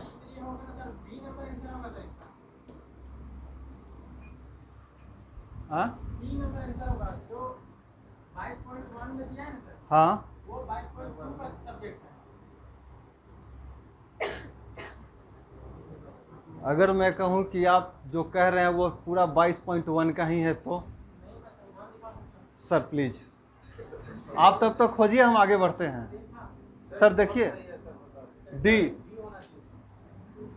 सर यहाँ है नॉट करेक्टली मैच। सर आप क्वेश्चन नहीं पढ़ रहे हैं, क्वेश्चन में ये नहीं कह रहा है कि ये गलत है कि ये गलत है। जो यहाँ पे आर्टिकल है उसके प्रोविजन उससे मैच कर रहे हैं कि नहीं, ये क्वेश्चन है। आप फिर से देखिए, you may be right but now I am sorry, लेकिन ये यहाँ पे करेक्टली मैच ये नहीं कर रहा है। 4 कहाँ गया? अरे यार, हाँ यही, सॉरी डी, ये करेक्टली मैच नहीं। हाँ हाँ, जो 3 माह के लिए अलग। अरे सर आप समझ नहीं रहे हैं, क्वेश्चन को समझिए। क्वेश्चन क्या आपसे पूछ रहा है कि नॉट करेक्टली मैच। पार्लियामेंट को ये पावर है लेकिन वो 22(2) में नहीं है। आप इस बात को समझिए, 22(7) में है, 22.7 में है ये। आप फिर से गूगल जो कर रहे हैं कीजिए, देखिए उसको, मोस्ट प्रोबेबली 22.7 में है। 7 में है ना? हम अपने आप को थैंक यू बोल लें, चलिए ठीक है। तो तो क्वेश्चन ये था यहाँ पे कि which of the following is not correctly match. ये आर्टिकल है, ये उसके प्रोविजंस हैं, ये जो भी लिखा हुआ सब सही है, ये जो भी आर्टिकल लिखा हुआ सब सही है, इस आर्टिकल से ये मैच कर रहा है कि नहीं, क्वेश्चन ये था। ठीक है, तो ये 22(7) में है कि पार्लियामेंट लॉ तो बना सकती है, लेकिन वो 22(7) में है कि 3 महीना से अधिक रखना है या नहीं रखना है। Which of the following article is related to the representation of Anglo-Indian? हाँ, ये ठीक है, आर्टिकल 333 है। तो अब ये बताना है कि अब ये हो सकता है कि नहीं। अब ये झारखंड का बात नहीं है, पार्लियामेंट में यानी कि लोकसभा में 2 एंग्लो इंडियन का नॉमिनेशन होता था, वो 2019 के एक अमेंडमेंट से ख़त्म कर दिया गया है, अब वो नहीं होगा। यदि अमेंडमेंट को जिस समय किया गया उस समय कोई व्यक्ति अपॉइंटेड थे या नॉमिनेटेड थे तो वो अपना टेन्योर पूरा कर लेंगे, हटेंगे नहीं बीच में, वो इस चीज़ को ध्यान रखिएगा। नेक्स्ट, संघ लोक सेवा आयोग राज्य की आवश्यकताओं की पूर्ति के लिए सहमत हो सकता है, यानी कि जेपीएससी अचानक से बैठ जाए, बोले कि हमको माफ़ कर दो, हमसे एग्ज़ाम लेना संभव नहीं है, तो यूपीएससी जेपीएससी के लिए एग्ज़ाम कंडक्ट करा सकता है। किस स्थिति में? The situations are on request of governor with approval of the president, पहला ही सही आंसर है, बाद बाकी नहीं। ठीक है, क्योंकि प्राइम मिनिस्टर का इन्वॉल्वमेंट नहीं है यूपीएससी में। ठीक है, निर्वाचन आयोग होंगे नहीं। ठीक है, और प्रधानमंत्री फिर होंगे नहीं। ठीक है, जब प्रधानमंत्री यहाँ नहीं है तो यहाँ भी नहीं होंगे, तो यह है एलिमिनेशन करना कि निर्वाचन आयोग वाला ऐसे ही हट जाएगा, दोनों प्रधानमंत्री वाला हट जाएगा, तो पहला आंसर हो गया। ठीक है, next, sorry 20, a person shall not be disqualified for being chosen as a member of municipalities the age of 21। ठीक है, who has been authorised to constitute finance commission to review financial position of panchayat. पंचायतों के लिए वित्त आयोग का गठन करने का अधिकार किसके पास है? गवर्नर के पास है। ठीक है, क्योंकि आर्टिकल 280 यही इस्तेमाल करते हैं, ये दोनों करेंगे नहीं। विधानसभा अध्यक्ष का पावर उनके असेंबली के बाहर केवल प्रोटोकॉल में है, आगे कुछ नहीं है। मुख्यमंत्री नहीं करते हैं, वो गवर्नर करेंगे। अब 7th जेपीएससी का जीएस यानी कि मेंस में जो पॉलिटी का जो 20 क्वेश्चन आता है 2 नंबर वाला, वो है। मैंने कहा था कि वो पहला मेंस वाला याद रखिएगा लाइन 6 जेपीएससी का, और इसमें एक नया चीज़ केवल एक इंटीग्रिटी जोड़ दिया है, क्वेश्चन एज इट इज है। आगे चले। हाँ, मतलब वही मैं कह रहा हूँ कि एक इंटीग्रिटी जोड़ा गया है, बाद में की क्वेश्चन वही 6th वाला है। अरे नहीं, सॉरी, यहाँ पे राइट टू कॉन्स्टिट्यूशनल रेमेडीज, ये क्वेश्चन पीछे अभी किए थे क्या हम लोग? अच्छा, रिट वाला था, 33 होगा। 33 में आता है और 32 में आता है। सर इसी में ना आप जाते हैं तो रिट जारी होता है। सर यही 32 से आप प्रोसेस करेंगे सुप्रीम कोर्ट और 226 से हाई कोर्ट। ठीक है, तो क्वेश्चन वही है, उसमें प्रॉपरली एलबोरेट करके लिखा गया है, सुप्रीम कोर्ट के साथ मेंशन है, यहाँ पे डायरेक्ट क्वेश्चन है। ठीक है, क्वेश्चन वही है। Next, under which of the following article of the constitution of India the qualification of election as a president are provided. अभी चुनाव हुआ है राष्ट्रपति का, कौन सा? 56। एक बार हम आंसर देख ले रहे हैं।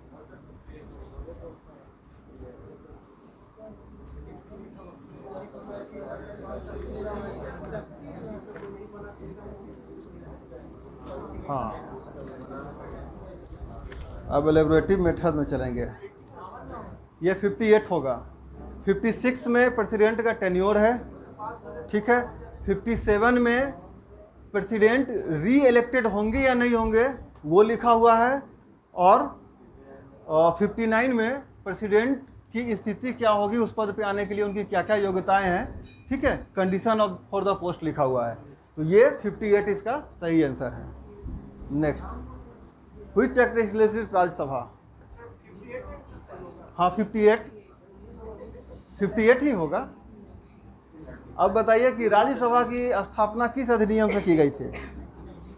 हाँ बिल्कुल, 19 से की गई थी। बाद बाकी किसी अधिनियम को हम एक्सप्लेन भी नहीं कर सकते हैं और सब अपने आप में कानून है। अब बताइए, Which article of the Constitution of India provides that the law declared by the Supreme Court shall be binding on all courts within the territory of India? 143 143 में प्रेसिडेंट एडवाइस लेते हैं सुप्रीम कोर्ट से। It's 141। ठीक है, next.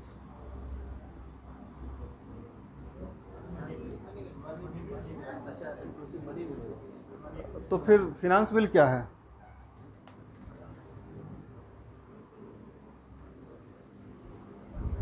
Finance bill में क्यों नहीं?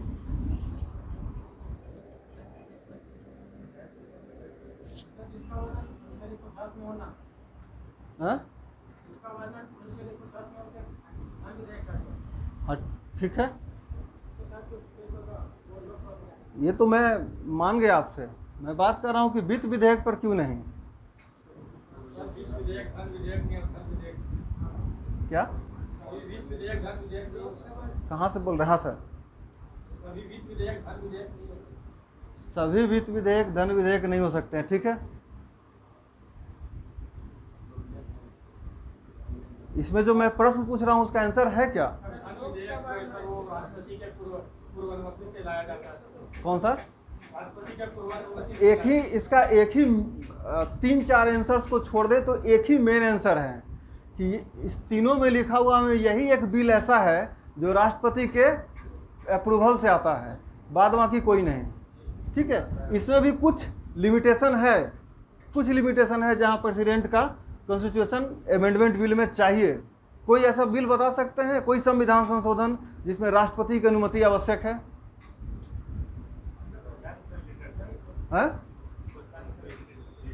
किससे? सारा संविधान संशोधन देश का ही है।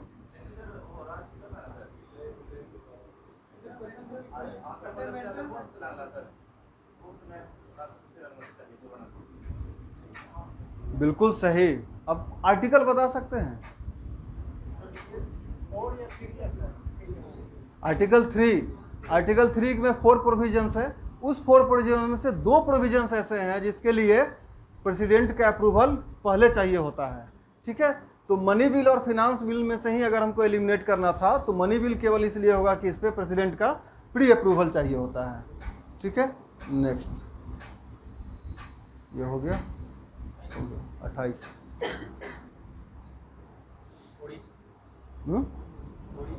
उड़ीसा ही सही आंसर। टोटल कितने स्टेट हैं अभी? 6।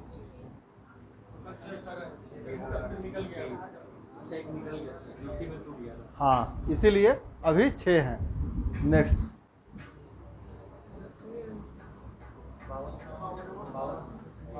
कब हुआ था? 51 नहीं सर, 85। यस, 85 में हुआ था। तो 51 में कौन सा संशोधन था? उसमें कौन सा प्रोविजन था? प्रोविजन क्या था? 9वां अनुसूची में क्या है?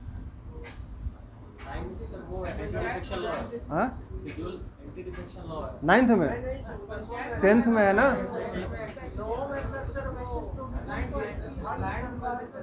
ये हाँ, आदिवासी वाला कुछ नहीं, कुछ नहीं है।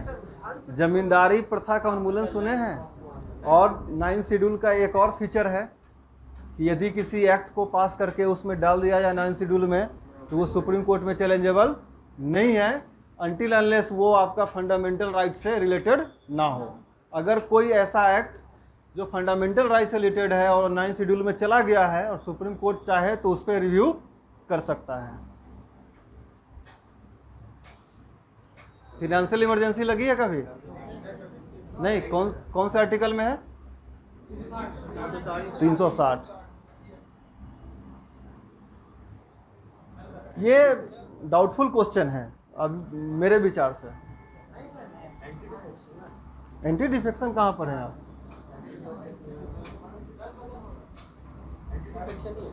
हाँ,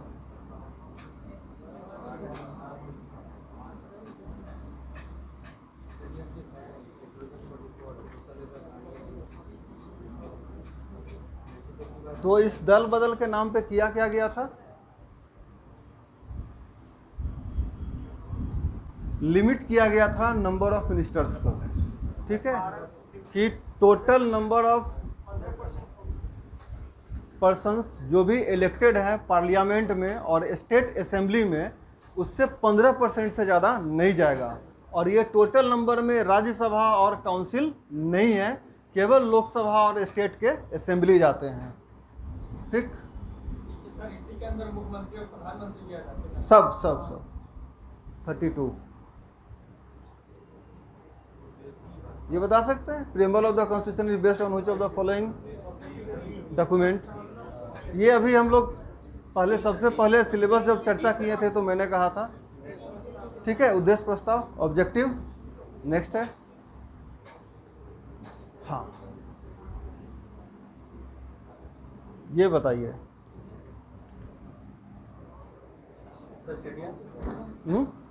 सिटीजनशिप तो सबसे पहले था,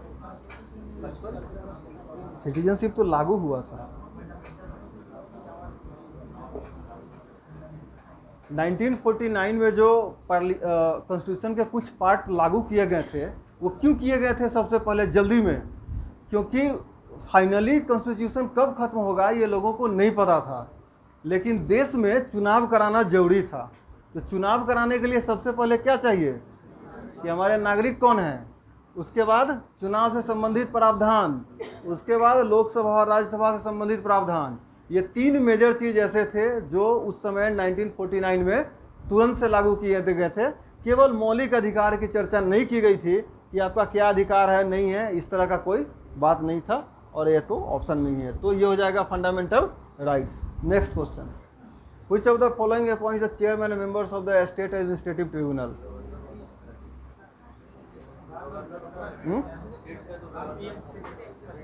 सर स्टेट का मतलब आप ये मत समझ लीजिए कि वो राज्य कुछ कर रहा है, यहाँ ट्रिब्यूनल की बात हो रही है एडमिनिस्ट्रेटिव, ठीक है।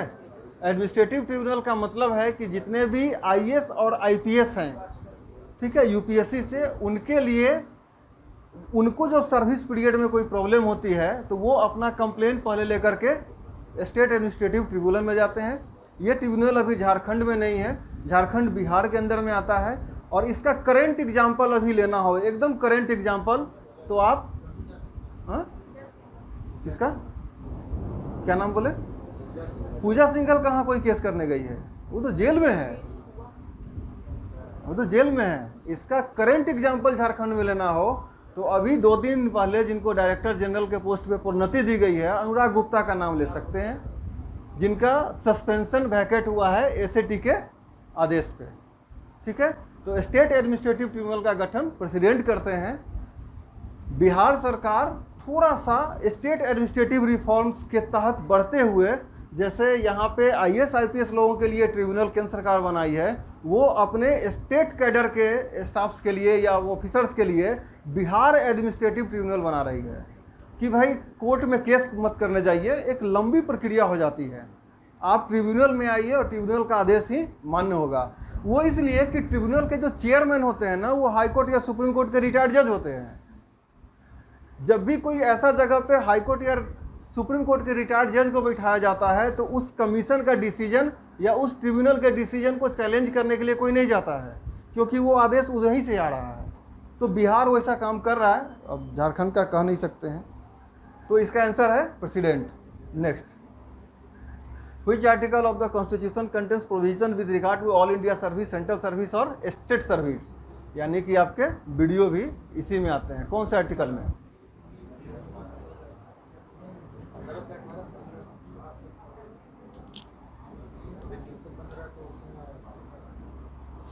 बिल्कुल 315 से 318 ही है, 315 से 318 में। Next, which act during British India give the power to president to issue ordinance? 35 में ऑर्डिनेंस का बात था। देखिए जेपीएससी जब तक इसका आंसर ना दे दे, हम अपने आंसर से सेटिस्फाइड रहेंगे। मेरे विचार से, मैं मानता हूं कि मैं 100% नहीं, 1,00,000% गलत हुआ अपने आंसर पे। मेरे विचार से प्रेसिडेंट को ये पावर 1861 में मिला था, ठीक है। चूँकि जेपीएससी इसका आंसर दे नहीं रहा है तो कहना मुश्किल है कि उसने क्या सोचा है। लेकिन आप 1861 के एक्ट को पढ़िएगा, जहाँ तक मुझे याद है, हम इसीलिए मैंने कहा ये क्वेश्चन कब हम कंफर्म नहीं है, मुझे जहाँ तक पता है कि 1861 के एक्ट से प्रेसिडेंट को ये पावर मिला था उस समय कि आप ऑर्डिनेंस जारी कर सकते हैं, और वो हुआ था केवल और केवल 1857 के विद्रोह के बाद, क्योंकि उसी के बाद आपका आईपीसी बना, सीआरपीसी बना, एविडेंस एक्ट बना, सारा एक्ट 1861 से लेकर 1864 के बीच में बना है सारा, ठीक है। सोसाइटी रजिस्ट्रेशन एक्ट भी उसी समय बना है। तो ये क्वेश्चन है जो जिस पे हम कंफ्यूज हैं। आप लोग जितना भी आप लोगों के पास किताब है और गूगल पे जितना सोर्स है, इस्तेमाल करके एक बार इस क्वेश्चन को हमको करेक्ट कर दीजिएगा। मेरे हिसाब से आंसर 1861 है। वैसे आप लोग भी कंफर्म नहीं थे कि 1935 है, सॉरी हाँ 1935 है, 37। From where is the single system और code adopted in the constitution of India. इस क्वेश्चन को मैंने बोला था ना कि भारत में एकल न्याय प्रणाली कहाँ से आया है। 58 से ही क्यों?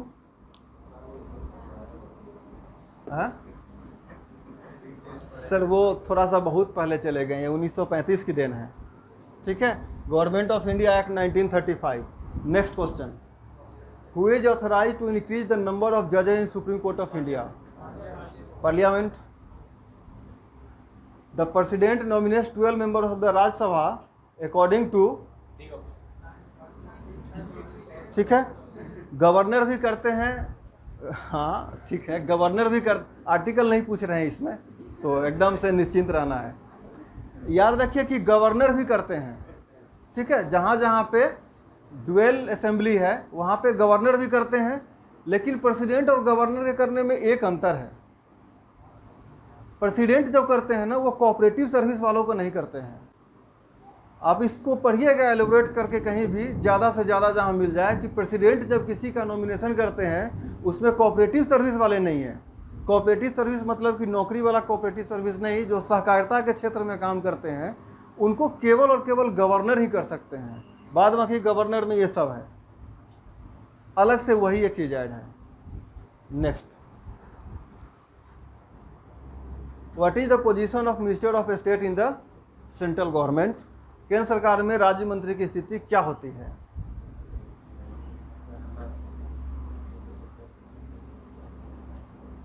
आंसर जब दीजिएगा तो उसका एक्सप्लेनेशन तैयार रखिएगा।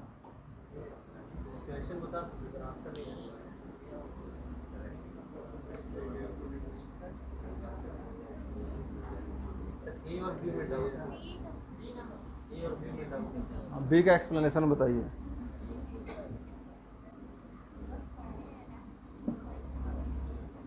आप ए का बताइए।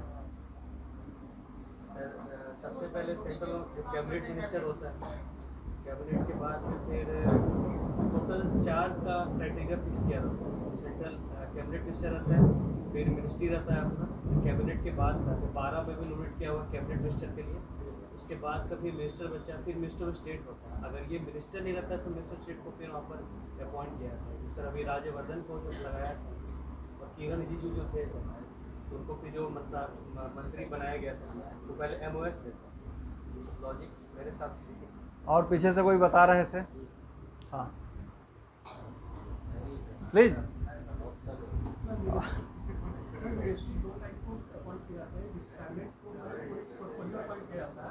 और एक इंडिपेंडेंट चार्ज होता है तो मिनिस्ट्री प्रोवाइड होता है, जिसको मिनिस्टर स्टेट में होता है। मिनिस्ट्री को होता है तो स्टेट को प्रोवाइड करता है, और वो इंडिपेंडेंट भी होता है और वो मतलब इंडिपेंडेंट होता है तो कैबिनेट मिनिस्ट्री में डिपेंडेंट होता है। तो ये जो मिनिस्ट्री को वहाँ के जो पार्लियामेंट के मेंबर होते हैं उन्हीं को अपॉइंट किया जाता है, तो कैबिनेट से अलग हो जाता है। ठीक, और कोई? सर ये दोनों कैबिनेट मंत्री और सर ये और ये राज्य मंत्री दोनों कैबिनेट मतलब ये मंत्रिमंडल के सदस्य होते हैं। आपका आंसर कौन है इसमें सो बताइए, अब एक्सप्लेन कीजिए इसको। केंद्र के मंत्री जो होते हैं सर राज्य स्तर के भी मंत्री होते हैं, कैबिनेट स्तर के भी मंत्री होते हैं। राज्य स्तर के मंत्री का मतलब?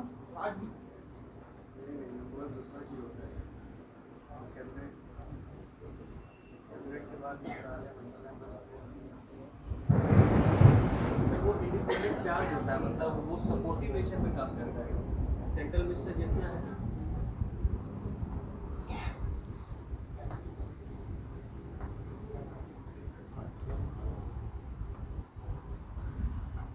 बेसिकली जब सेंट्रल मिनिस्टर की बात कीजिएगा ना, केंद्र का जो मिनिस्टरों का स्ट्रक्चर होता है वो 3 तरह का है।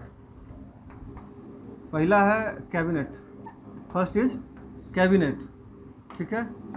सेकंड है मिनिस्टर ऑफ स्टेट, लेकिन वो इंडिपेंडेंट चार्ज के हैं। और तीसरा है केवल मिनिस्टर ऑफ स्टेट। कहीं कहीं पे किसी किताब में थोड़ा ज़्यादा लिख दिया जाता है तो वो है डिप्टी मिनिस्टर, ठीक है। कोई किताब और थोड़ा ज़्यादा लिख देगा, जैसे अभी दिल्ली में इसका एग्जांपल आपको हम बता सकते हैं। छठा है मिनिस्टर विदाउट पोर्टफोलियो।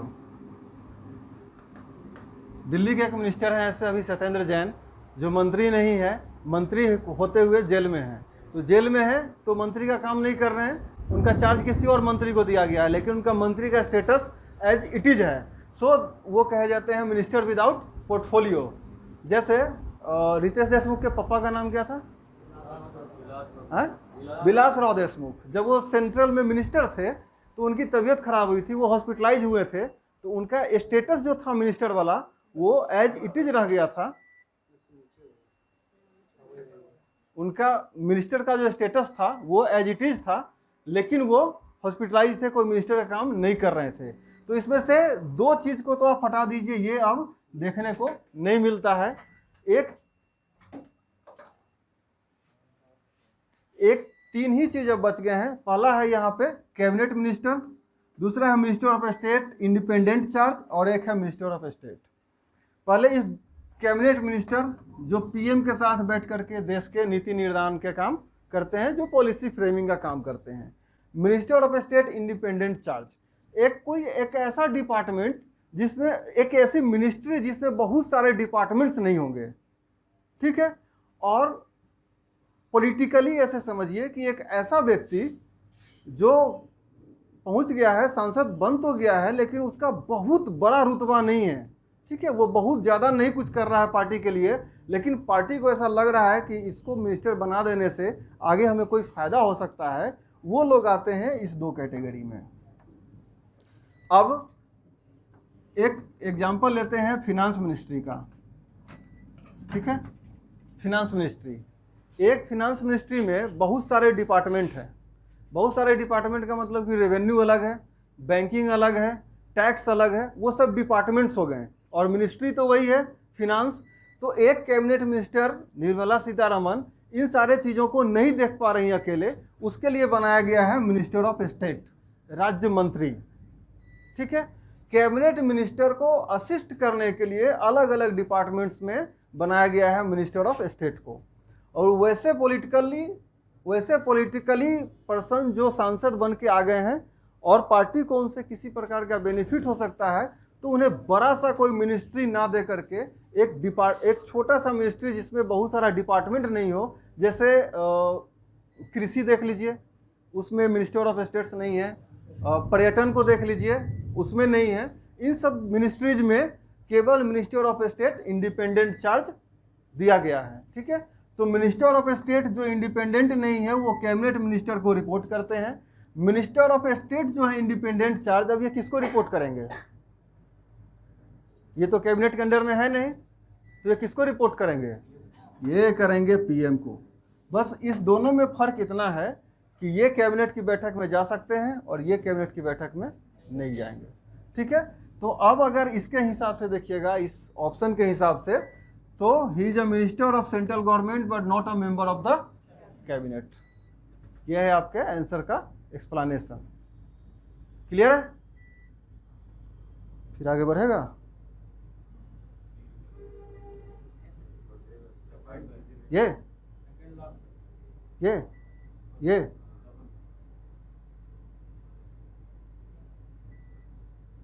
हाँ, चलो भाई, धन्यवाद। तो ये है लास्ट में आपका, थैंक यू। कोई क्वेश्चन अब आपके मन में रह गया हो?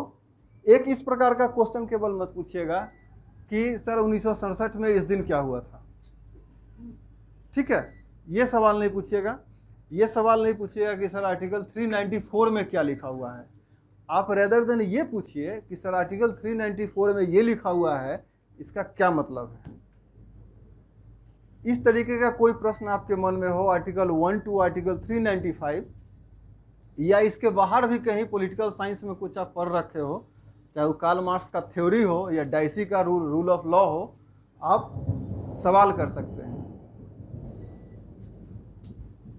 14 में समता एवं समानता का अधिकार, हाँ इसके बारे में सर, वो सोशल है, इकोनॉमिकल है, कि वहाँ पे आपसे के साथ इनइक्वलिटी की भावना नहीं होनी चाहिए। ठीक है, आप सरकार के नज़र में बराबर हैं, कानून सबके लिए बराबर है। और अगर आर्टिकल 14 को जा कर के घर में पढ़िएगा, उससे पहले आर्टिकल 13 पढ़िएगा। थोड़ा सा 13 ठीक से पढ़िएगा, क्योंकि 13 आर्टिकल जो है ना, बाद बाकी सारे आर्टिकल्स का सोर्स है। आर्टिकल 13 इतना ज़्यादा एलिब्रेट किया गया है। तो आर्टिकल 14 यही कहता है कि समानता का अधिकार है आपको हर चीज़ में। वो केवल और केवल कानून के नज़र में मत समझिए, वो इकोनॉमिकली भी है। जबकि सरकार डिस्ट्रीब्यूट करेगा इकोनॉमिकली सिस्टम, वहाँ भी आप समान हैं।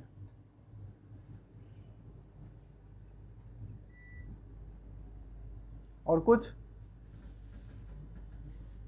सर, लोकसभा में सबसे अधिक शक्तियाँ हैं और राज्यसभा में थोड़ा सा कम है। लेकिन सर, जब हम देखते हैं कि उच्च सदन और निम्न सदन, तो लोकसभा का नाम है निम्न सदन और राज्यसभा का नाम है उच्च सदन। तो इसका मतलब होना चाहिए कि जब लोकसभा में अधिक शक्ति है, जिसका नाम उच्च सदन होना चाहिए। नहीं, ऐसा नहीं है। इंग्लिश से हिंदी हुआ है, ठीक है। इंग्लिश में उसे कहा गया अपर हाउस, इसे कहा गया लोअर हाउस। उसका कारण ये नहीं है कि उसमें शक्तियाँ कम हैं, इसकी शक्तियाँ ज़्यादा है, ऐसा कुछ नहीं है। लोअर हाउस अपर हाउस आया है 1935 से। तो हमने यहाँ पे कुछ नहीं किया। जब आप सोर्स ऑफ द कॉन्स्टिट्यूशन पढ़िएगा तो दो सोर्स हैं, एक इंटरनल और एक एक्सटर्नल।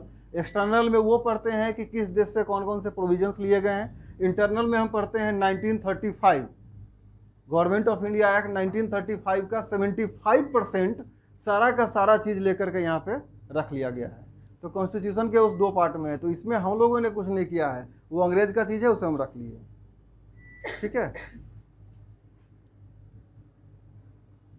और कुछ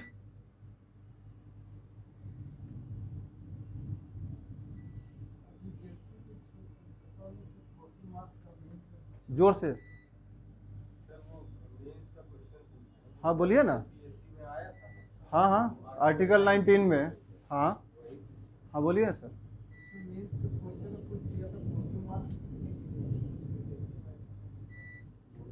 आप पूरा क्वेश्चन नहीं पढ़े हैं शायद, इसीलिए आधा बता रहे हैं, शायद मेरे पास है। भारतीय संविधान के अनुच्छेद 19 द्वारा प्रदत्त वाणी की स्वतंत्रता के मौलिक अधिकारों की उभरती प्रकृति एवं क्षेत्र की आलोचनात्मक व्याख्या कीजिए।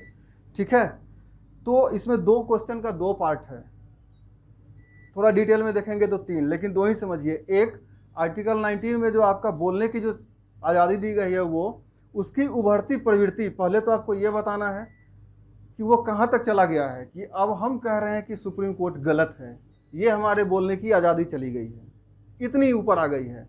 अब इसकी आलोचनात्मक व्याख्या क्या कर सकते हैं आप, कि हम इतने भी आगे नहीं चले गए हैं कि आर्टिकल उसी 19 में लिखा गया है कि आप सुप्रीम कोर्ट के डिसीजन पे खासकर जज का नाम लेकर के, स्पेशली जज का नाम, ये पार्लियामेंट को भी पावर नहीं है कि जज का नाम मेंशन करके कोई डिबेट करे अपने यहाँ कि इस जज ने ये गलत फैसला दिया है। तो हमारे बोलने की क्षमता इतनी अधिक भी नहीं हो जानी चाहिए कि किसी जज के नाम को लेकर के। लेकिन अगर आप ट्विटर इस्तेमाल करते हैं तो 3-4 दिन पहले जो ट्रेंड हो रहा था, अभी सुप्रीम कोर्ट के एक जज जो किसी एक सो कॉल्ड पत्रकार को बेल दिए हैं, और बेल में उन्होंने लिखा, अपने एम्प्लॉय को कहा कि 6 बजे से पहले ये ऑर्डर रिलीज करो। ठीक है, सप्लीमेंट्री ऑर्डर लिखो, बेल का फाइनल ऑर्डर बाद में जाएगा। उसको लेकर के उनका क्रिटिसिज्म होने लगा। अभी हाल का ही एक और एग्जांपल लेते हैं। अरे वो बीजेपी के स्पोक्स पर्सन थी नुपुर शर्मा। नुपुर शर्मा के मामले में जो सुप्रीम कोर्ट के 2 जजों का जो स्टेटमेंट आया, उसको लेकर के देश के रिटायर्ड जज, ब्यूरोक्रेट्स, आर्मी के लोग, जो भी ऑफिसर्स थे, उन्होंने सुप्रीम कोर्ट को लिखा कि भैया इसको लेकर के आप ध्यान दीजिए कि आपका जजमेंट गलत है, आप जो बोले हैं वो गलत है। आप बोले कुछ और हैं और जजमेंट कुछ और पास किए हैं, जबकि केस आपके पास कुछ और गया। ठीक है, केस गया नुपुर शर्मा का ये था कि हमारे ऊपर देश के अलग अलग कोर्ट्स में एफआईआर किया गया, सॉरी अलग अलग थानों में एफआईआर किया गया है। आप उन सारे एफआईआर्स को क्लब करके एक ही कोर्ट में सुनवाई कीजिए। ठीक है, ये सुप्रीम कोर्ट को पावर है, वो ऐसा कर सकता है कि यदि देश के अलग अलग कोर्ट में किसी एक व्यक्ति पे एफआईआर हो जाए या कंप्लेन हो जाए तो उसे किस क्लब कर देगा वो सबको और एक ही जगह अपने यहाँ सुनवाई कर सकता है। तो सुप्रीम कोर्ट के वो जो माननीय लगाना जरूरी होता है, तो जो माननीय जज महोदय हैं डबल बेंच वाले, उन्होंने कह दिया कि भाई आपको ये बोलना ही नहीं चाहिए था, आपके बोलने से ये हो गया वो हो गया। ठीक है, वो एक अलग प्रोविज़न है कि हम आपके पास गए हैं इस काम को लेकर के कि आपको करना ये है और आप उसका जजमेंट कुछ और दे रहे हैं, तो हमारे बोलने की क्षमता इतनी अधिक चली गई है, इतना ज़्यादा एलोरेट हो गया है कि हम सुप्रीम कोर्ट के जज का नाम लेकर के बात कर रहे हैं। ठीक है, तो इसके एक तो हम इसको अपर केस में ये देख सकते हैं और इसी का क्रिटिकली एवेल्यूएशन तो ये भी कर सकते हैं ना कि ये राइट हमें नहीं दिया गया है। आर्टिकल 19 में ये मेंशन है कि आप ये नहीं कर सकते हैं। अब जब इसको फ्रेम करेंगे तो आपको मौलिक अधिकार के बारे में लिखना होगा कि मौलिक अधिकार है क्या। मौलिक अधिकार में जब आएंगे तब आर्टिकल 19 पे आएंगे, और जब आर्टिकल 19 में एक्सप्रेशन ऑफ वर्ड्स को लिख लेंगे तब क्रिटिकली इवेल्युएट करने जाएंगे इसको। ये 3 पार्ट इसका बनेगा।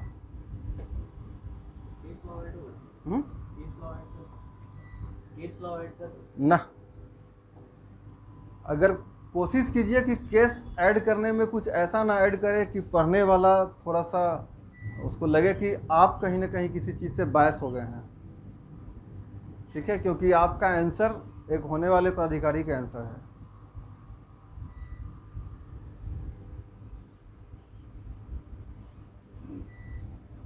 और कोई प्रश्न? पीछे से आइए।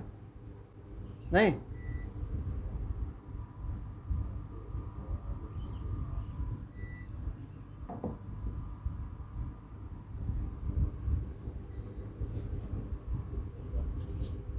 कुछ नहीं, क्लास समाप्त करें। अगर कल मेरी क्लास हुई तो आप कौन सा एक टॉपिक है जो पढ़ना चाहेंगे?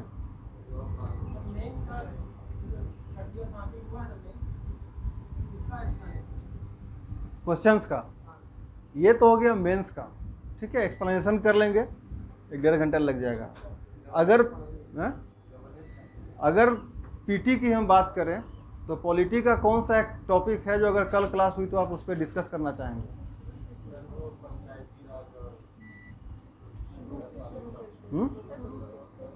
कोई एक टॉपिक बताना है। शुरू से तो 4 ही आर्टिकल है। पहला टॉपिक 1 to 4।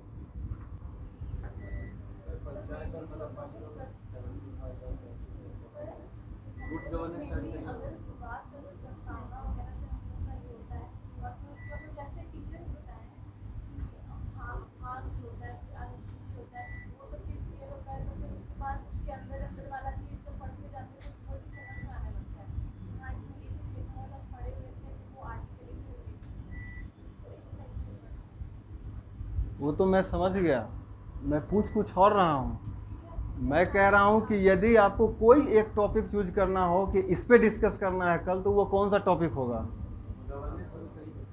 गवर्नेंस पॉलिटी का नहीं है, केवल बात पॉलिटी का कीजिए। आप सेक्शन बी में जा रहे हैं।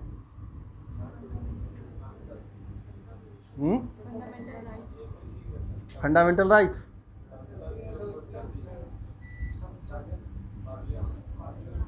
ठीक, डिसाइड कर लेंगे। और कोई क्वेश्चन तो नहीं? बस क्लास आज वाइंड अप करें। और कोई क्वेश्चन है क्या? हाँ बोलिए। आपके और हम लोग पूछ रहे हैं। हाँ, सिलेबस अभी तो कंप्लीट किए। डिपेंड करता है आप पे कि आप घर से कितना पढ़ के आते हैं। आप जितना कम घर से पढ़ के आएंगे मुझे उतना ज़्यादा समय लगेगा, आप जितना पढ़ के आएंगे उतना कम समय लगेगा। डिपेंड आप पे करता है, मेरे ऊपर नहीं। आप पढ़ के आएंगे तो फ़ायदा क्या होगा ना कि मैं यहाँ बताऊँगा, आपको याद आ जाएगा। ठीक है, 10th का जो भी मैथ या साइंस का क्वेश्चन किसी को याद नहीं होगा, लेकिन अगर किसी ने बागवान सिनेमा देखा होगा तो उसको पता होगा कि अमिताभ बच्चन कहाँ था, क्या कर रहा था, क्योंकि आप उसको मेमोरी में रखे हुए हैं। जब आप घर से पढ़ के आएंगे और वो चीज़ यहाँ रिपीट होगा तो आपके मेमोरी से, कॉन्शियस माइंड से वो बाहर आ जाएगा। साइंस में थैलेमस और हाइपोथैलेमस पढ़े होंगे तो वो वहाँ से बाहर आएगा, आपको तुरंत समझ में आएगा। तो ये आप पे डिपेंड करता है कि आप कितना पढ़ के आते हैं।